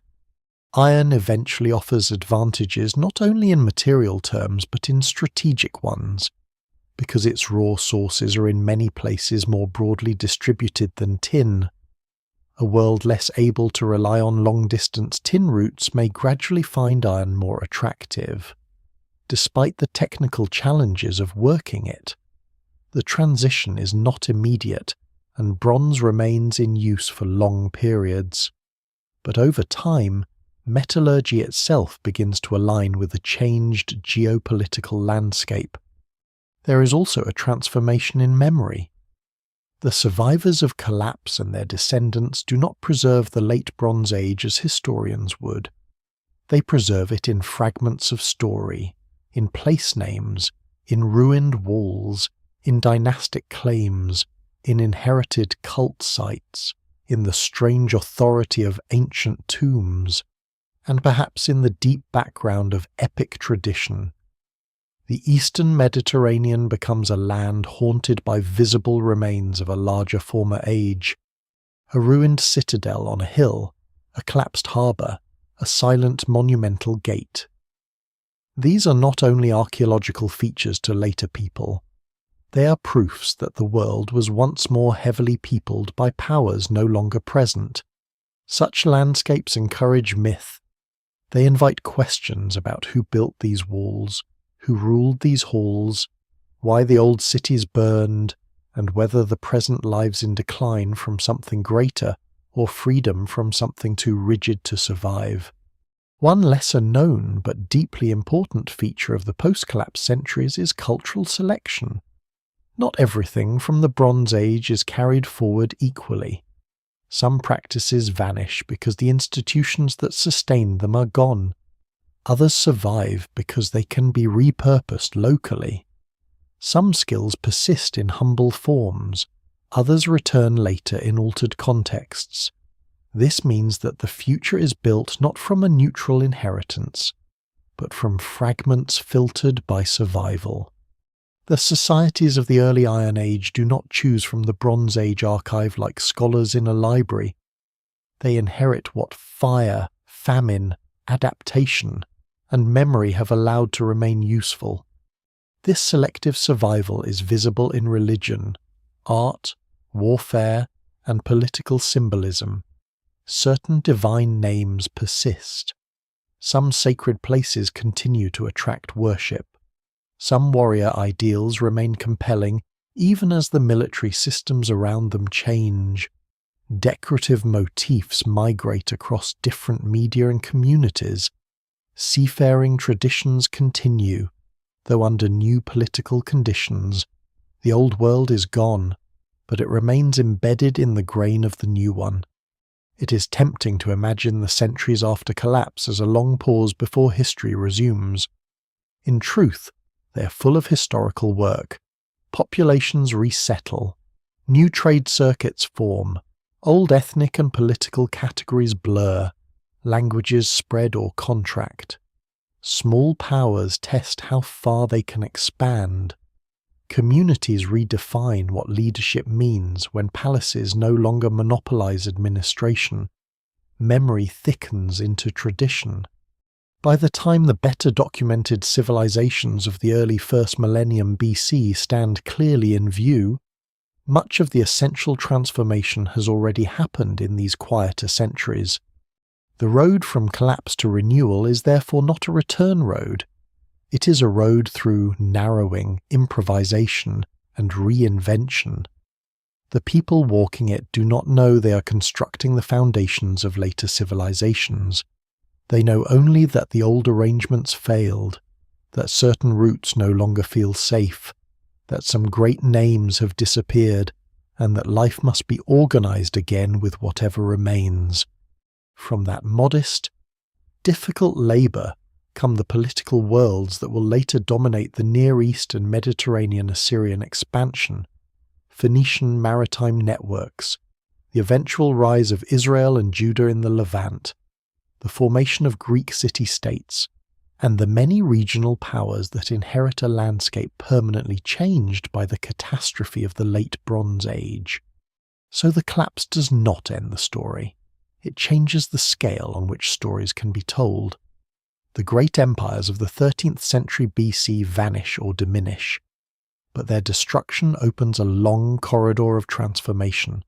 Along that corridor, among half-remembered ruins and altered coastlines, new civilizations begin to assemble themselves not as copies of the lost world, but as descendants shaped as much by its failure as by its greatness.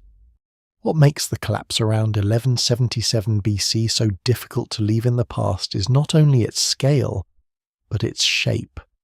Ancient catastrophes can feel remote when they belong to worlds too different from our own. This one does not.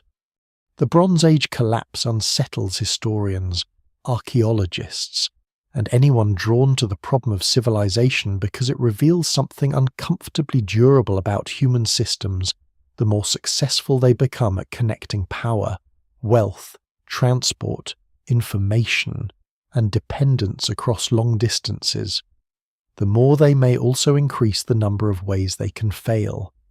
That is not a modern lesson forced backward onto antiquity. It is already present in the evidence itself, written in burnt archives, interrupted trade, moving populations, and the abrupt narrowing of a once crowded international order. For centuries before the collapse, the Eastern Mediterranean and Near East had built something remarkable. Great kingdoms spoke to one another in formal diplomatic language. Ships carried metals, timber, oil, wine, resins, textiles, and crafted goods between regions that might never have flourished in the same way alone. Palace administrations tracked labour, storage, offerings, and military resources with serious precision. Elite culture crossed borders. Techniques, styles, and political expectations moved through the system as steadily as cargo. The world was not peaceful, and it was not equal, but it was deeply networked. It possessed what might be called organized complexity. That complexity made it rich. It also made it exposed. This is why the collapse continues to resist the old habit of treating ancient disasters as morality tales about decadence or barbarism. The late Bronze Age world does not fall because its people become foolish. It does not fall because outsiders simply discover a superior way to fight. It does not fall because one harvest fails or one city burns. It falls because a densely interdependent system discovers, too late, that resilience has limits when too many forms of strain overlap. What had once been strengths become channels of contagion. Trade carries scarcity as well as wealth. Diplomacy carries delay and panic as well as reassurance.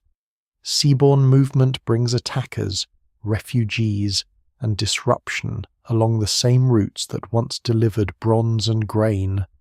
Palace centralization creates immense capacity, but also single points of failure. No single explanation fully accounts for this because the world itself had become too interconnected for one explanation to do the job honestly. That is perhaps the most modern feeling in the story. Not simply that complex societies can fail, but that they can fail through interaction. One problem makes another harder to solve.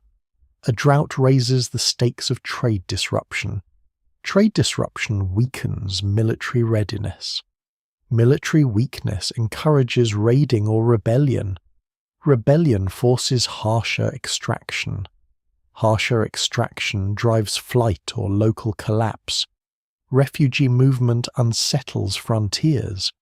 Frontier insecurity disrupts shipping further. By the time the system understands that it is facing not one emergency, but several folded together, its best tools have already become too specialized for the world it now inhabits. It continues issuing orders because orders worked before. It continues asking for grain because grain used to be movable. It continues defending prestige because prestige once stabilized power. The tragedy is not stupidity. The tragedy is lag. There is also something unsettling in how much of the collapse becomes visible only in hindsight. The people living through it do not know they are standing at the end of an age. A harbour official worries about delayed cargo. A scribe records coastal watchers. A king requests aid from an ally who may already be too weak to answer. A farmer sees another disappointing season. A displaced family moves with possessions because staying has become impossible. No one person experiences the whole collapse.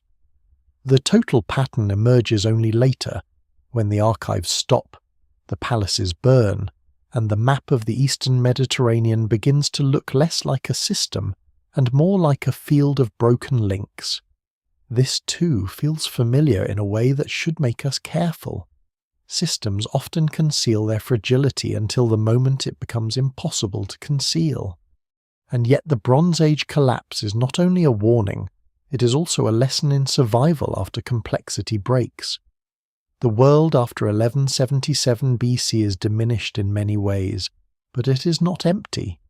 Villages continue, new states emerge, Trade returns in altered forms. Writing reappears in different systems. Iron gradually reshapes political and economic possibilities. Phoenician sailors, Assyrian kings, Levantine kingdoms, Greek-speaking communities, and many others inherit a landscape transformed by disaster and still find ways to build. If the Bronze Age world teaches fragility, it also teaches that collapse does not erase human capacity. It rearranges it. It lowers the ceiling for a time, narrows the options, and forces adaptation onto harsher terms. But people remain inventive even among ruins. This double truth may be why the subject holds such power. On one side is the spectacle of lost empires gone, literacy contracted, capitals abandoned, great houses of diplomacy extinguished, whole systems reduced to fragments. On the other side is endurance farmers still planting, craftsmen still improvising, migrants becoming settlers, local leaders assembling new forms of order, memory carrying pieces of the old world into the new one in distorted but meaningful forms. The collapse is terrible, and it is also unfinished. History keeps moving through it. There is a deeper philosophical unease here as well. Civilizations often tell themselves that scale is safety. The larger the storehouses, the more connected the roots, the more formal the diplomacy, the more impressive the monuments, the more durable the order must be. The Bronze Age world had many reasons to believe this. Its rulers were not pretending when they celebrated their power. Their states were genuinely capable. Their archives reveal real intelligence. Their trade networks were real achievements. Their military systems were formidable. If even that world could fracture so widely, then complexity itself begins to look morally neutral. It can produce beauty, wealth, and stability, but it cannot guarantee permanence. Sometimes it merely raises the height from which a society can fall. One lesser-known but striking feature of how historians now discuss 1177 BC is that the event is increasingly treated not as a curiosity at the edge of ancient chronology, but as a case study in connected risk. Scholars from different fields are drawn to it because it sits at the meeting point of climate, logistics, politics, violence, technology, migration, and institutional behavior. It invites comparison not because history repeats mechanically, but because certain structural problems recur whenever systems become dependent on distant inputs and narrow margins.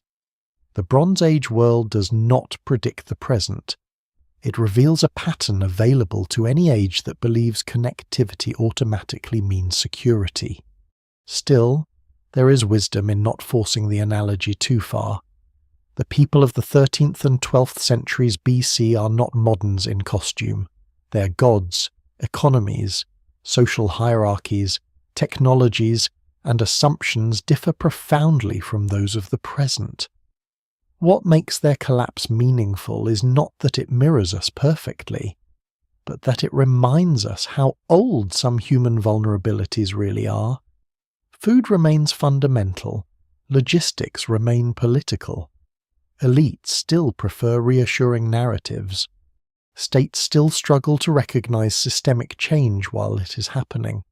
Populations under pressure still move. The sea still connects and exposes at the same time. These are not modern inventions. They are recurring conditions of organized life. By the end of the Bronze Age, the old international order has been cut apart enough that later generations must rebuild history from fragments. We do the same. We gather tablets, destruction layers, pollen records, shipwrecks, inscriptions, broken walls, abandoned capitals, and altered settlements, and we try to make them speak. What they say, when placed together, is not that civilization is fragile in some sentimental way. It is that civilization is exacting. It depends on countless repeated successes, many of them invisible, and once too many of those successes fail at once, even the grandest worlds can narrow with astonishing speed. That is why 1177 BC still matters, not because it offers a single clean lesson, but because it refuses one. It shows a world at full power that is already carrying hidden exposure. It shows ordinary stress turning extraordinary when combined. It shows human beings trying to govern through routines that no longer match reality. It shows collapse not as a mythic ending, but as a lived process of interruption, fear, adaptation, and memory.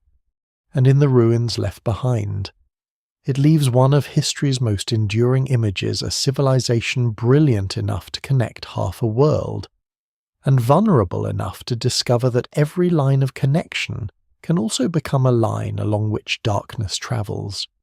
The ruins stay where they fell. Stone holds the memory of heat long after the flames are gone, and along the old coasts of the eastern Mediterranean the wind still moves over harbours that once received ships from every horizon that mattered. Somewhere beneath later soil lie tablets never sent, storerooms never reopened, tools left where hands last put them down.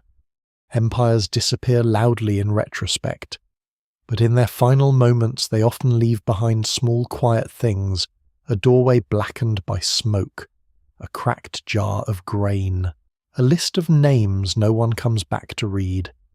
That may be the strangest part of this story. The Bronze Age collapse is so vast that it can seem almost abstract. A map problem, a chronology problem, a scholarly argument stretched across centuries. But at its centre, it is made of ordinary endings. One city waits for help that does not arrive. One kingdom asks a little more from fields already giving too little. One port looks out over a sea that used to mean connection, and now means danger. One generation grows up among walls built by grandparents who assumed those walls would always enclose a living world. And still, the landscape does not empty. Grass grows between stones. Villages persist in the shadow of fallen palaces. Children hear stories about places already half legendary. A broken world slowly teaches new habits to the people who remain. They learn to live with less certainty, with smaller horizons, with memory scattered across ruins and inherited names. They do not know they are standing in the passage between ages. They know only that the world has become quieter, harsher, and more local, and that life must continue anyway. Perhaps that is why the collapse lingers so powerfully in the imagination, not simply because great civilizations fell, but because their fall feels less like a final curtain than a dimming of light across a whole connected world. First one center goes dark, then another, until the old map of power is no longer a map of power at all, only a field of traces. And yet in that dimness, human beings keep moving. They plant, rebuild, remember, forget, and begin again in forms too small at first to look like history. So the last image is not only of destruction, it is of evening over an ancient shoreline after the trade is gone, after the letters stop, after the palaces burn. The sea is still there, the hills are still there, the stars rise over ruins and over survivors alike. And in that wide darkness, history does what it always does. It closes one world slowly, and opens another almost too quietly to hear.